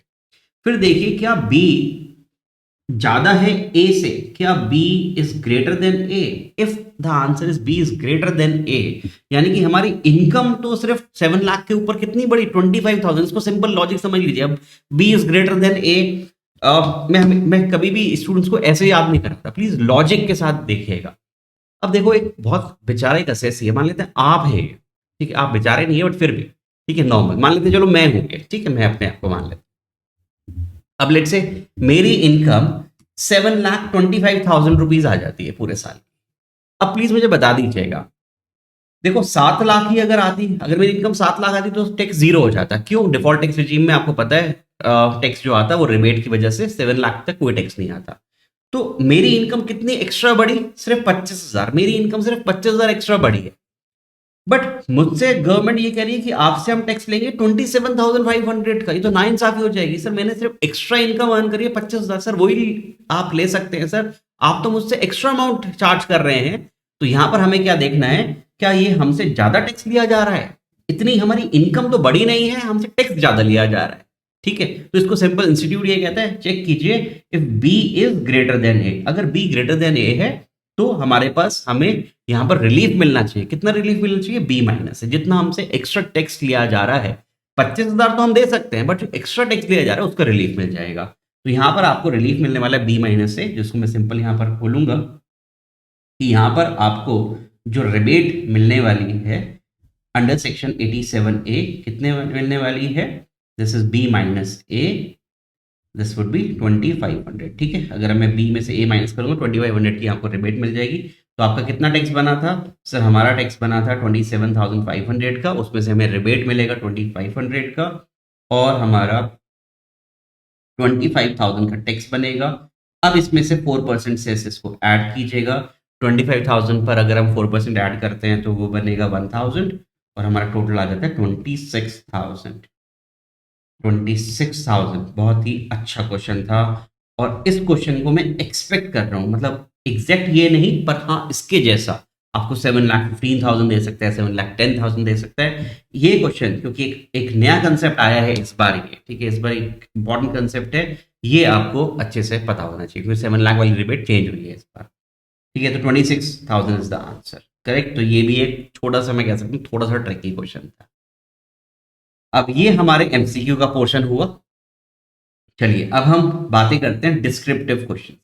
सो क्वेश्चन नंबर 1 कंपल्सरी है हमारा, और रिमेनिंग में से हम लोग को कर रहे हैं 2 क्वेश्चंस, बट अभी हम for the purpose of this MTB हम लोग सारे क्वेश्चन सॉल्व करेंगे। ठीक है, बट ध्यान रखिएगा आपको एग्जामिनेशन में भी ऐसे ही मिलेगा। क्वेश्चन नंबर 1 डिस्क्रिप्टिव का कंपल्सरी होगा, और रिमेनिंग 3 में से you have to select 2 questions. ऐसी गलती बिल्कुल भी नहीं करिएगा सिली मिस्टेक्स कि आप अलग अलग क्वेश्चंस के अलग अलग पार्ट पिक कर लें। नहीं, अगर आप क्वेश्चन नंबर 2 पिक कर रहे हैं तो उसका पूरे सारे पार्ट्स पिक करेंगे, क्वेश्चन नंबर 3 पिक कर रहे हैं तो उसके सारे पार्ट्स पिक करेंगे। ऐसा नहीं है कि 2 का आपने कुछ पार्ट्स किए, 3 के पार्ट्स किए और 4th के कुछ पार्ट कर लिए, नहीं। ठीक है, आउट ऑफ 2, 3, 4 आपको सिर्फ 2 ही चूज करने हैं। ठीक है, छोटी सी बात थी, बट फिर भी अगर कुछ स्टूडेंट्स यहाँ पर गलती कर देंगे तो प्लीज ऐसी गलती ना करें। ठीक है, चलिए जी, लिखा हुआ है mister Amit is having business of manufacturing of furniture. Manufacturing business है, अमित इंडिविजुअल है। Gives the following trading and profit and loss account for the year ended 31 मार्च 2024। तो इस ईयर के एंड का हमें trading and profit and loss account दिया हुआ है। सबसे पहले देखते हैं तो आपको इस तरह के क्वेश्चन को कैसे अप्रोच करना चाहिए। सबसे पहले आप अपना प्रॉफिट एंड लॉस अकाउंट पढ़ लीजिए, अपनी एडजस्टमेंट जो भी इंफॉर्मेशन लिखी हुई है क्वेश्चन में, सबसे पहले एक प्लेन रीडिंग लगा लीजिएगा। स्पेशली जब आपको 15 मिनट्स मिलते हैं रीडिंग टाइम के, वहां पर आपको ये चीजें पढ़ लेनी चाहिए। तो यहाँ पर लिखा हुआ है कि ओपनिंग स्टॉक है 562 जो भी अमाउंट है, परचेजेस दी गई है, फ्रेट एंड कार्टेज है, ग्रॉस प्रॉफिट है। अभी तक जो भी एक्सपेंसेस की तरफ लिखा हुआ है हम नॉर्मली वो बिजनेस एक्सपेंसेस लिखे थे। देखते ही कुछ ऐसे एक्सपेंसेस होंगे डेबिट साइड में जिसको आपको देखते ही पता चल जाएगा कि ये तो अलाउड नहीं होने चाहिए, तो उसके ऊपर आप एक छोटा सा मार्क भी लगा सकते हैं, या फिर अपने दिमाग में रख लीजिएगा कि हाँ वो एक्सपेंस मुझे अलाउ नहीं करना है। बट अभी तो ऐसा कुछ नहीं दिखाई दे रहा है, अभी तो बिजनेस एक्सपेंसेस ही दिख रहे हैं। आगे देखिएगा बोनस टू स्टाफ। ठीक है, बोनस टू स्टाफ भी हम दे सकते हैं, बिजनेस एक्सपेंसेस सेक्शन 36 में लिखा होता है, बोनस दे सकते हैं। रेंट ऑफ प्रमाइसेस भी एक बिजनेस एक्सपेंस है। एडवर्टीजमेंट भी एक बिजनेस एक्सपेंडिचर है। हाँ, बस एडवर्टीजमेंट के बारे में हम ये जानते हैं कि अगर वो कैपिटल नेचर का होता है तो वह अलाउड नहीं होता, या फिर अगर एडवर्टीजमेंट में कुछ ऐसा है जो हमने पॉलिटिकल पार्टी के यहाँ पर एडवर्टीजमेंट कराया वो डिसअलाउड होता है। Correct, okay. बेड डेट्स भी आपको पता है सेक्शन 36 में अलाउ होते हैं। सेक्शन का नंबर याद ना रहे कोई प्रॉब्लम नहीं है, बट हाँ बैड डेट्स के बारे में हम जानते हैं। हाँ, अगर प्रोविजन फॉर डाउटफुल डेट्स होता है उसको हम अलाउ नहीं करते, ये तो बैड डेट से अलाउ हो जाएंगे आराम से। इंटरेस्ट ऑन लोन है, ठीक है, इंटरेस्ट भी अलाउड होता है। डेप्रीसिएशन, अब डेप्रीसिएशन यहाँ पर ये पीनल अकाउंट में डेबिट किया हुआ है। अगर डेप्रीसिएशन के बारे में आगे कोई इन्फॉर्मेशन नहीं बोलेगा तो हम यही मान लेंगे कि यही से डेप्रीसिएशन एज पर सेक्शन 32 है, जो इनकम टैक्स एक्ट के अकॉर्डिंग कैलकुलेट किया गया है। बट अगर हमें क्वेश्चन में डेप्रीसिएशन के बारे में आगे इन्फॉर्मेशन दी होगी, फिर हम इस डेप्रीसिएशन को जो पीनल अकाउंट में डेबिट किया हुआ है as per books of accounts, इसको हम अलाउ नहीं करेंगे, इसको फिर हम एड बैक कर देंगे और जो डेप्रीसिएशन हमारा एज पर सेक्शन 32 होगा उसको अलाउ कर देंगे, ठीक है। Goods and services tax demand paid amount दिया हुआ है, जीएसटी हमने पे किया है, अलाउड होता है, सेक्शन 37 ये कहता है कि हाँ अलाउड हो जाता है। सैलरी पे की है, एक्सपेंसेस अलाउड है, मिसलेनियस एक्सपेंसेस, ठीक है, नेट प्रॉफिट दिया हुआ है। तो हमें डेबिट साइड में नॉर्मली ऐसे ही एक्सपेंस मिले जो अलाउ हो सकते हैं, उसके बारे में जो भी इंफॉर्मेशन होगी अकॉर्डिंगली हम आगे करेंगे। हाँ, बट अभी तक देखकर ये लग रहा है कि सारे डेबिट वाले साइड वाले एक्सपेंसेस सही लग रहे हैं। क्रेडिट साइड में देखते हैं, सेल्स ठीक है, क्लोजिंग स्टॉक भी ठीक है, ग्रॉस प्रॉफिट यहाँ पर कैरी किया गया। Income tax refund, income tax refund हमारी इनकम नहीं होती, ठीक है। इनकम टैक्स रिफंड, अगर इनकम टैक्स में यहाँ पर डेबिट साइड में एक्सपेंसेस होता वो एक्सपेंसेस नहीं लेते हैं हम, वो अलाउड नहीं करते एक्सपेंसेस। और ये इनकम भी, ये हमारी इनकम नहीं होती। तो सबसे पहले इनकम टैक्स रिफंड को यहाँ से हटा दीजिएगा। जब आप पीजीबीपी कंप्यूट करें तो इनकम टैक्स रिफंड जितना भी अमाउंट यहाँ पे क्रेडिट किया हुआ है इसको हटा दीजिएगा, बिकॉज इनकम टैक्स रिफंड हमारी इनकम नहीं होती। हाँ, अगर इसमें कोई इंटरेस्ट हो जाता, अगर लिखा होता है interest on income tax refund, तो वो हमारी इनकम बनती है, but that is under IFOS, वो आईएफओएस में टैक्सेबल कीजिएगा। पीजीबीपी की तो वैसे ही नहीं बनने वाली, तो इसको तो पूरा का पूरा आपको यहाँ से हटाना ही होगा। ये आगे देख लेंगे इसके बारे में क्या कहेगा। वेयर हाउसिंग चार्जेस क्रेडिट है 22,50,000 रुपीज के। अब ये वेयर हाउसिंग चार्जेस का मतलब क्या हुआ यहाँ पर, क्या इनका वेयर हाउसिंग का बिजनेस है, या फिर अगर नॉर्मल इनकम है, ये बिजनेस इनकम नहीं है, तो हाउस प्रॉपर्टी की भी इनकम हो सकती है। तो इसके बारे में हम देख लेंगे किस नेचर की ये इनकम आ रही है इनकी वेयर हाउसिंग की, ठीक है। क्रेडिट साइड में और कुछ नहीं है। डेबिट साइड देखते हैं, following are the further information relating to the financial year 23-24। Okay, अब एक एक करके सारी इंफॉर्मेशन को एक बार रीड आउट करते हैं। फर्स्ट वन में लिखा हुआ था इनकम टैक्स रिफंड, जो हमने इनकम टैक्स रिफंड हमने देखा था क्रेडिट साइड में, उसको वहां से हटा देंगे बिकॉज वो पीजीबीपी की इनकम तो है नहीं। Income tax refund includes amount of ₹4570 interest allowed there on, यानी कि ये interest on income tax refund है। तो हम लोग समझ गए हैं कि जो 30,000 रुपीज क्रेडिट किया गया था हमारे पीएनएल अकाउंट में, वो तो हमारी इनकम है नहीं, इसको यहाँ से हटा दीजिएगा। और फिर इससे जो सिर्फ इंटरेस्ट पोर्शन है, जो हमारा 4570 जो इंटरेस्ट पोर्शन है, सिर्फ उसको आईएफओएस की इनकम बनाइएगा। बाकी रिमेनिंग का क्या होगा, कुछ नहीं होगा, वो इनकम नहीं है हमारी। दैट इज प्योर, जो हमारा इनकम टैक्स हमने पैसे दिए थे वो हमें वापस मिल गए हैं, that is not a income. But 450 ये हमारी एक्स्ट्रा इनकम अर्न की गई है, आईएफओएस में इसको टैक्सेबल कर दीजिएगा। सिंपल है मेरे ख्याल से।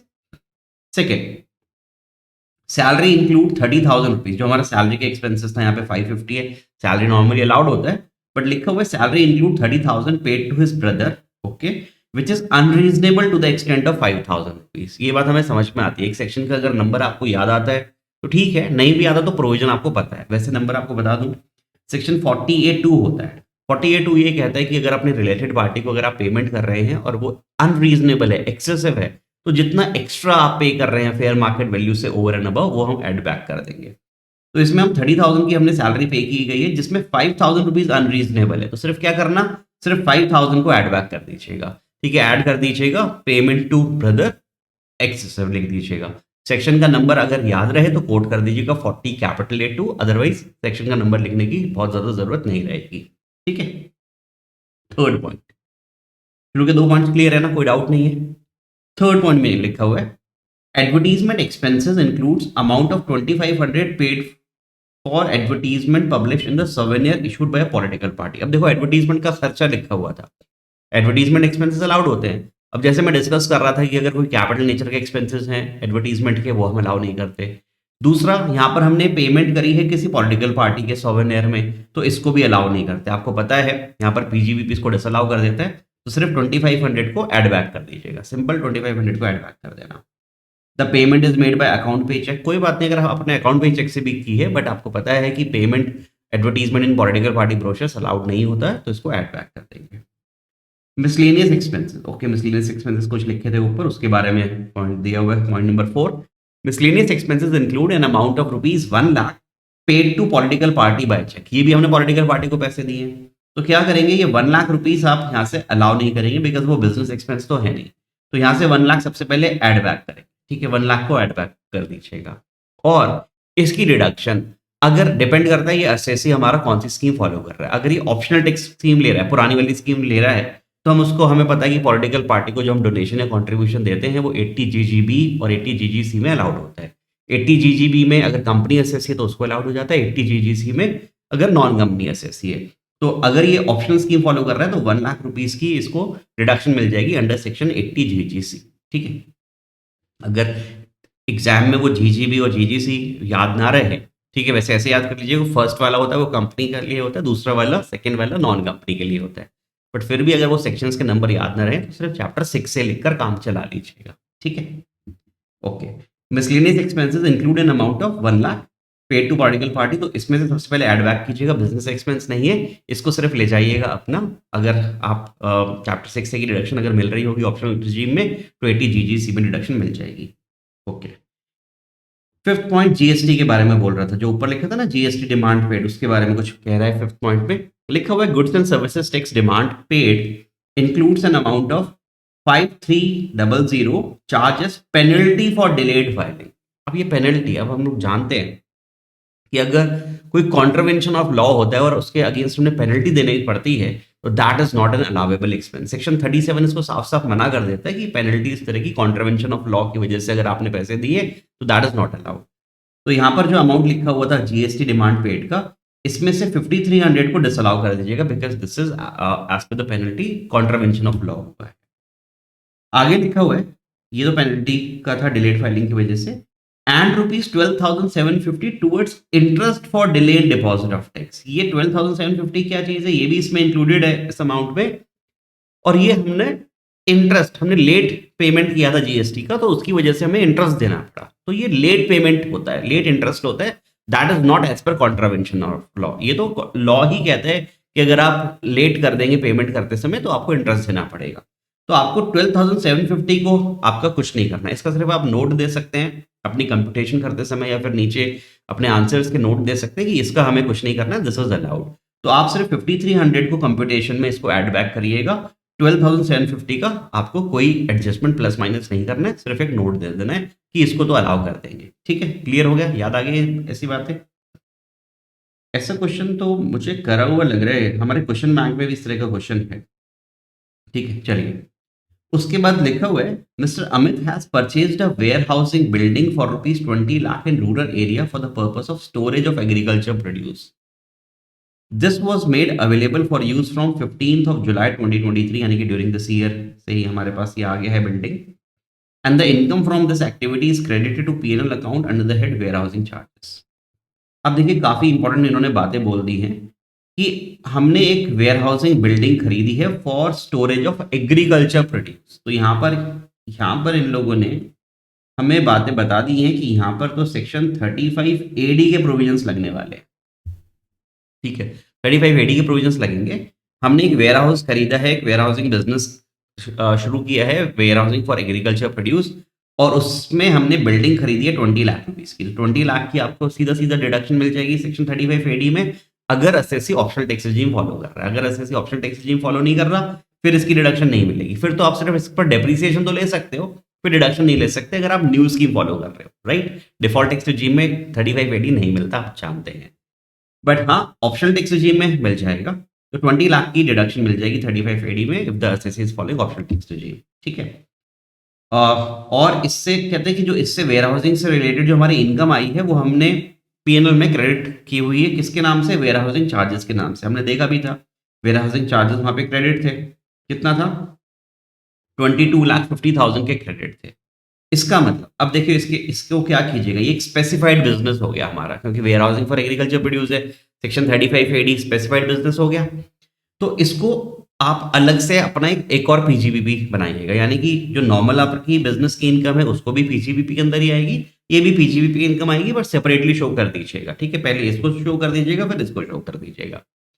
अगर आपका एसएससी ऑप्शनल टैक्स स्कीम ले रहा है तो उसकी जो इनकम आ रही है वो 22,50,000 रुपीज आ रही है, और साथ साथ में 20 लाख का खर्चा किया गया था, 20 लाख रुपीज का खर्चा किया गया था in purchasing the building. Capital expenditure 35 AD की डिडक्शन मिल जाएगी अगर ऑप्शनल टैक्स स्कीम फॉलो हो रही है।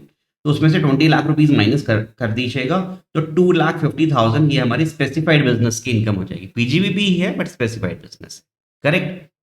अगर इन केस हमारा असेसी ऑप्शनल टैक्स रिजीम नहीं ले रहा है, अगर वो न्यू टैक्स रिजीम ले रहा है, डिफॉल्ट टैक्स रिजीम ले रहा है, फिर हम 35 एडी की डिडक्शन नहीं दे पाएंगे। फिर तो ये हमारी 22,50,000 हमारी इनकम बन जाएगी। हाँ, बट उस 20 लाख का डेप्रीसिएशन मिल जाएगा फिर, ठीक है। बिल्डिंग के ऊपर डेप्रीसिएशन हमें पता है 10% होता है। हाफ लेना है फुल लेना है? 15 जुलाई से कैलकुलेट करेंगे तो ऑलमोस्ट फुल वाला आ रहा है, ठीक है। 180 डेज से ज़्यादा ही आएंगे तो आपका फुल डेप्रीसिएशन आ जाएगा इसके ऊपर। तो उस केस में फिर हमें डेप्रीसिएशन मिलेगा अगर हम डिफॉल्ट टैक्स रिजीम फॉलो कर रहे हैं, ठीक है। चलिए मैं इसको अभी करके बताऊंगा। सेवंथ पॉइंट में लिखा हुआ था depreciation under the income tax act works out to be 65,000 excluding depreciation on warehousing building. Warehousing building के ऊपर डेप्रीसिएशन अगर मैं हटा दें, मतलब उसको नहीं कंसिडर किया है, उसको हम अलग से कर लेंगे। आपको पता है डिफॉल्ट टैक्स रिजीम में तो हम कर लेंगे इसको कंसिडर, बट अगर हम ऑप्शन टैक्स रिजीम ले रहे हैं तो उस पर डेप्रीसिएशन नहीं मिलेगा, इस पर तो फिर 35 एडी मिलेगा, ठीक है। ओके, कहते हैं कि बाकी जो हमारा डेप्रीसिएशन आ रहा है वो as per income tax act यानी कि एज पर सेक्शन 32 वो 65,000 आ रहा है। इसका मतलब जो ऊपर डेप्रीसिएशन दिया गया था एज पर बुक्स 107,250 उसको नहीं लेना, उसको ऐड बैक कर दीजिएगा और 65,000 को अलाउ कर दीजिएगा जो as per income tax act है, ठीक है। एट्थ पॉइंट में बोल लिखा हुआ है interest on loan includes an amount of 80,000 paid to mister Mohit a resident on which tax was not deducted. आपने 80,000 रुपीज की पेमेंट करी है मोहित को, ठीक है। मोहित को ही होगा जिसको हमने इंटरेस्ट पे करा है और उसके ऊपर टीडीएस डिडक्ट नहीं करा है। तो अगर टीडीएस डिडक्ट नहीं करा है तो हम किसी रेसिडेंट को ही पेमेंट कर रहे हैं, मोहित एक रेसिडेंट है तो हम 30% डिसअलाउ कर देंगे, ठीक है। हम एज्यूम करते हुए चल रहे हैं कि अमित के बुक्स ऑफ अकाउंट्स, ये जो अमित है हमारा एसएससी, इसके बुक्स ऑफ अकाउंट्स ऑडिट होते हैं, ठीक है। उसका टर्नओवर, ठीक है, लिमिट से ज्यादा है, उसके अकाउंट्स ऑडिट होते हैं लास्ट ईयर भी। क्योंकि अगर हम देखते हैं तो सेल भी यहाँ पर 2,33,25,000 आ रही है, जो हमें जस्टिफाई रीजन दे रहा है। वहां पर एक एजम्पशन लिख देंगे कि लास्ट ईयर इनके अकाउंट्स ऑडिट होना लायबल था, इसलिए इनको टीडीएस डिडक्ट करना चाहिए था, ठीक है। वो जस्टिफाइबल एजम्पशन है बिकॉज करंट ईयर का टर्नओवर देखते समय हम ये कह सकते हैं कि लास्ट ईयर भी इनका टर्नओवर 1 करोड़ से ज्यादा होगा, राइट।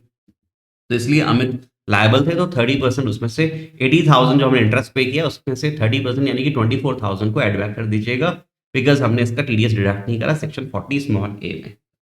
ओके, अब हमसे क्वेश्चन पूछ क्या है। क्वेश्चन ये कहता है compute the total income and tax liability of mister Amit for assessment year 24-25 in the most beneficial manner.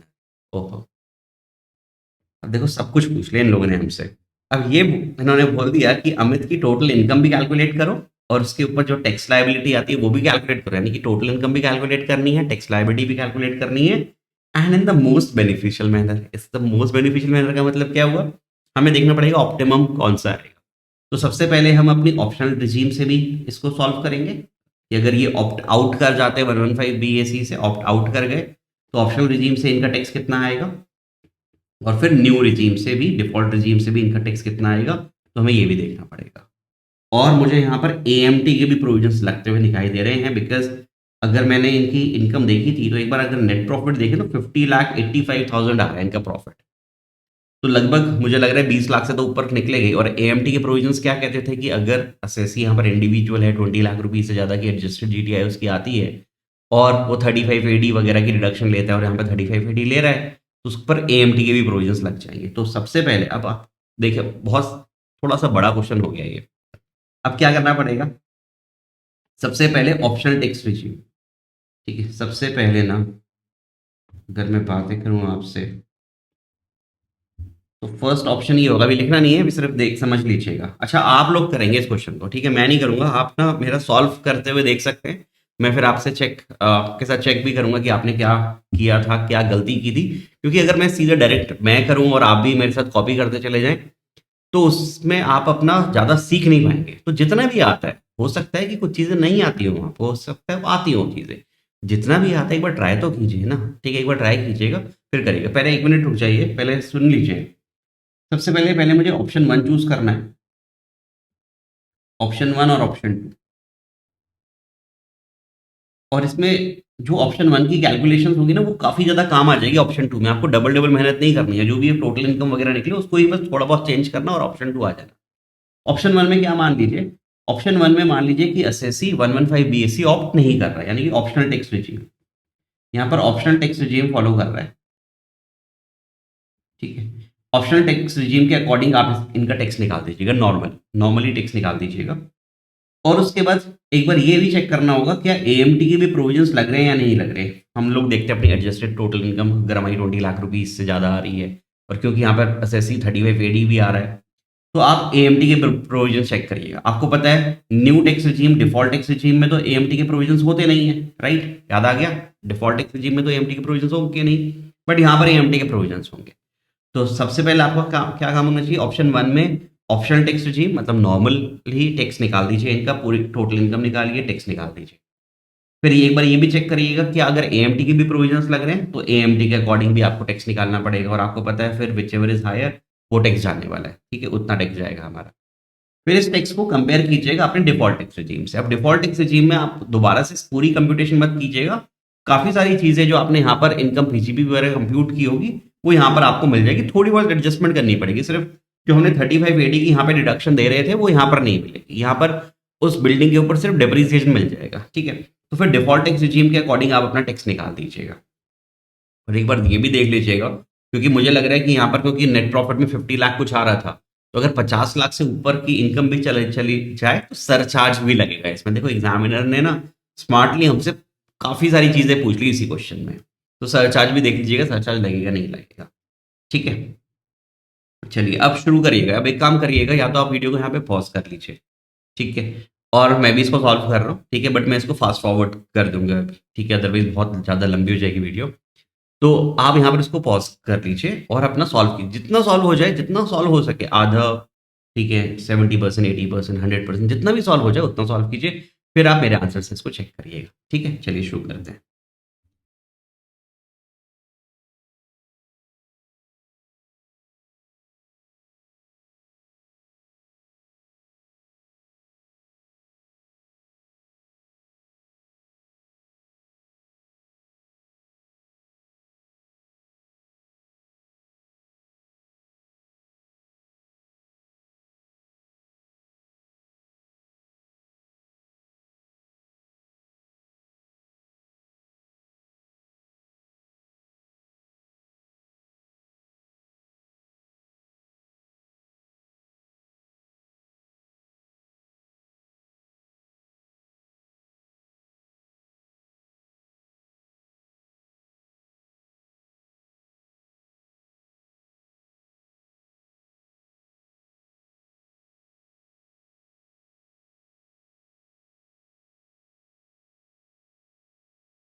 तो ये हमारा क्वेश्चन नंबर 1 था, जहाँ पर हम लोगों ने ऑप्शनल स्कीम से पहले टैक्स निकाला था, और क्योंकि एएमटी के भी प्रोविजंस यहाँ पर लग रहे थे, आपने देखा होगा net profit as per P and L account हमारा 50,85,000 था, और इनकम टैक्स रिफंड और वेयर हाउसिंग चार्जेस को मैंने यहाँ से लेस किया था। इनकम टैक्स रिफंड क्योंकि हमारी इनकम नहीं होती, बट हाँ इसका इंटरेस्ट आया था, that will be our IFOS income. और हमारा जो वेयर हाउसिंग चार्जेस था, ये हमारा रेवेन्यू था वेयर हाउसिंग बिजनेस से for agriculture produce specified business है, तो इसको हमने अलग से डील किया है। ठीक है, बाकी चीज़ें मैं ऑलरेडी आपके साथ डिस्कस कर चुका था। तो पीजीबीपी फर्नीचर बिजनेस से इतना आया, और स्पेसिफाइड बिजनेस से 22,50,000 का हमारा रेवेन्यू था, बट सेक्शन 35 एडी की डिडक्शन भी मिल जाएगी 20 लाख रुपीज़ की, तो 2,50,000 वहाँ से हमारी इनकम आएगी। दूसरे हेड की इनकम सिर्फ आईएफओएस की इनकम थी। जो हमारा इंटरेस्ट आया था इनकम टैक्स रिफंड का, इनकम टैक्स रिफंड का हमारा इंटरेस्ट आईएफओएस की इनकम होती है, वो आप लोग जानते हैं, मैंने पहले से डिस्कस कर लिया था। ठीक है, जीटीए आ गया। डिडक्शन आपको सिर्फ यहाँ पर 6A की क्योंकि ऑप्शनल स्कीम है तो यहाँ पर मिल जाएगी 80 जीजीसी की डिडक्शन मिल गई 1 लाख रुपीज़ की, जो पॉलिटिकल पार्टी को कंट्रीब्यूशन हुआ था। अगर ये सेक्शन का नंबर याद ना रहे तो सिर्फ चैप्टर 6 से लिख दीजिएगा, और लिख दीजिएगा पॉलिटिकल पार्टी कंट्रीब्यूशन। ठीक है, तो this is our total income. सबसे पहले हमने इसके ऊपर टैक्स निकाला as per normal slab rate, 2.5 lakh वाले स्लैब रेट्स लगाए, और प्लस क्योंकि टोटल इनकम हमारी 31,38,620 की थी, कोई सरचार्ज तो नहीं आएगा अभी, और तो सिर्फ सेस लगाया, और हमारा टैक्स आ गया 7,84,250 as per normal provisions. But क्योंकि यहाँ पर एसएससी की अच्छी खासी इनकम हो रही है 20 लाख रुपीज़ से ज़्यादा की, और वो 35 एडी भी ले रहा है, तो एएमटी की भी प्रोविजंस यहाँ पर आ गए थे। तो सबसे पहले हमने देखा कि हमारी एडजस्टेड टोटल इनकम कितनी है। कैसे हम फाइंड आउट करते हैं एडजस्टेड टोटल इनकम? हम देखते हैं कि हमारी टोटल इनकम कितनी है, उसमें हम ऐड बैक करते हैं। अगर हमने सेक्शन 10 डबल ए की कोई डिडक्शंस ली हुई है, या फिर 80 आई ए से लेकर 80 आरआरबी जो चैप्टर 6A की हेडिंग सी है उसकी कोई डिडक्शन ली हुई है, या फिर 35 एडी की डिडक्शन ली हुई है, उसको हम ऐड बैक करते हैं। और 35 एडी को अगर हमने ऐड बैक किया, यानी कि कैपिटल एक्सपेंडिचर की डिडक्शन, तो उसके ऊपर एटलीस्ट नॉर्मल डेप्रीसिएशन तो हम लोग देंगे ही। तो डेप्रीसिएशन जितना मिलना चाहिए था उस बिल्डिंग के ऊपर, तो हमने वो दिया। तो this is our adjusted total income. और क्योंकि एडजस्टेड टोटल इनकम के ऊपर आप एएमटी के प्रोविजंस लगाएंगे, 18.5% का टैक्स लग जाएगा। याद आता है आपको एएमटी के प्रोविजंस? और साथ साथ में कोई सरचार्ज नहीं लग पाएगा क्योंकि 50 लाख से इनकम ज़्यादा नहीं है। तो यहाँ पर हमने 18.5% ऑफ एडजस्टेड टोटल इनकम 9,13,644 आया, प्लस सेस लगाने के बाद 9,50,000 आ गया। अब अगर हम देखते हैं एज पर नॉर्मल प्रोविजन 7,84,000 आ रहा है, बट एज पर एएमटी ज़्यादा आ रहा है। तो हम लोग जानते हैं एज पर एएमटी प्रोविजंस अगर हमारा टैक्स ज़्यादा आता है तो हमें एज पर एएमटी प्रोविजंस हमें टैक्स देना होगा, और हाँ हमें जो इसका डिफरेंस है उसका एएमटी क्रेडिट भी मिल जाएगा। तो दिस माइनस दिस अमाउंट यहाँ पर मैंने लिखा हुआ है, ये आपको एएमटी क्रेडिट भी मिल जाएगा। ठीक है, उसके बाद फिर हमारा ऑप्शन नंबर 2 आया। तो अब बताइए मुझे ऑप्शन 1 से हमें कितना टैक्स देना है? 9,50,190। अब हम इसको अपने डिफॉल्ट टैक्स रिजीम से और चेक करेंगे कि हमने डिफॉल्ट टैक्स रिजीम से अकॉर्डिंग हमारा टैक्स कितना आएगा। तो सबसे पहले हमें अपनी टोटल इनकम निकालनी पड़ेगी एज पर 115 बीएसी।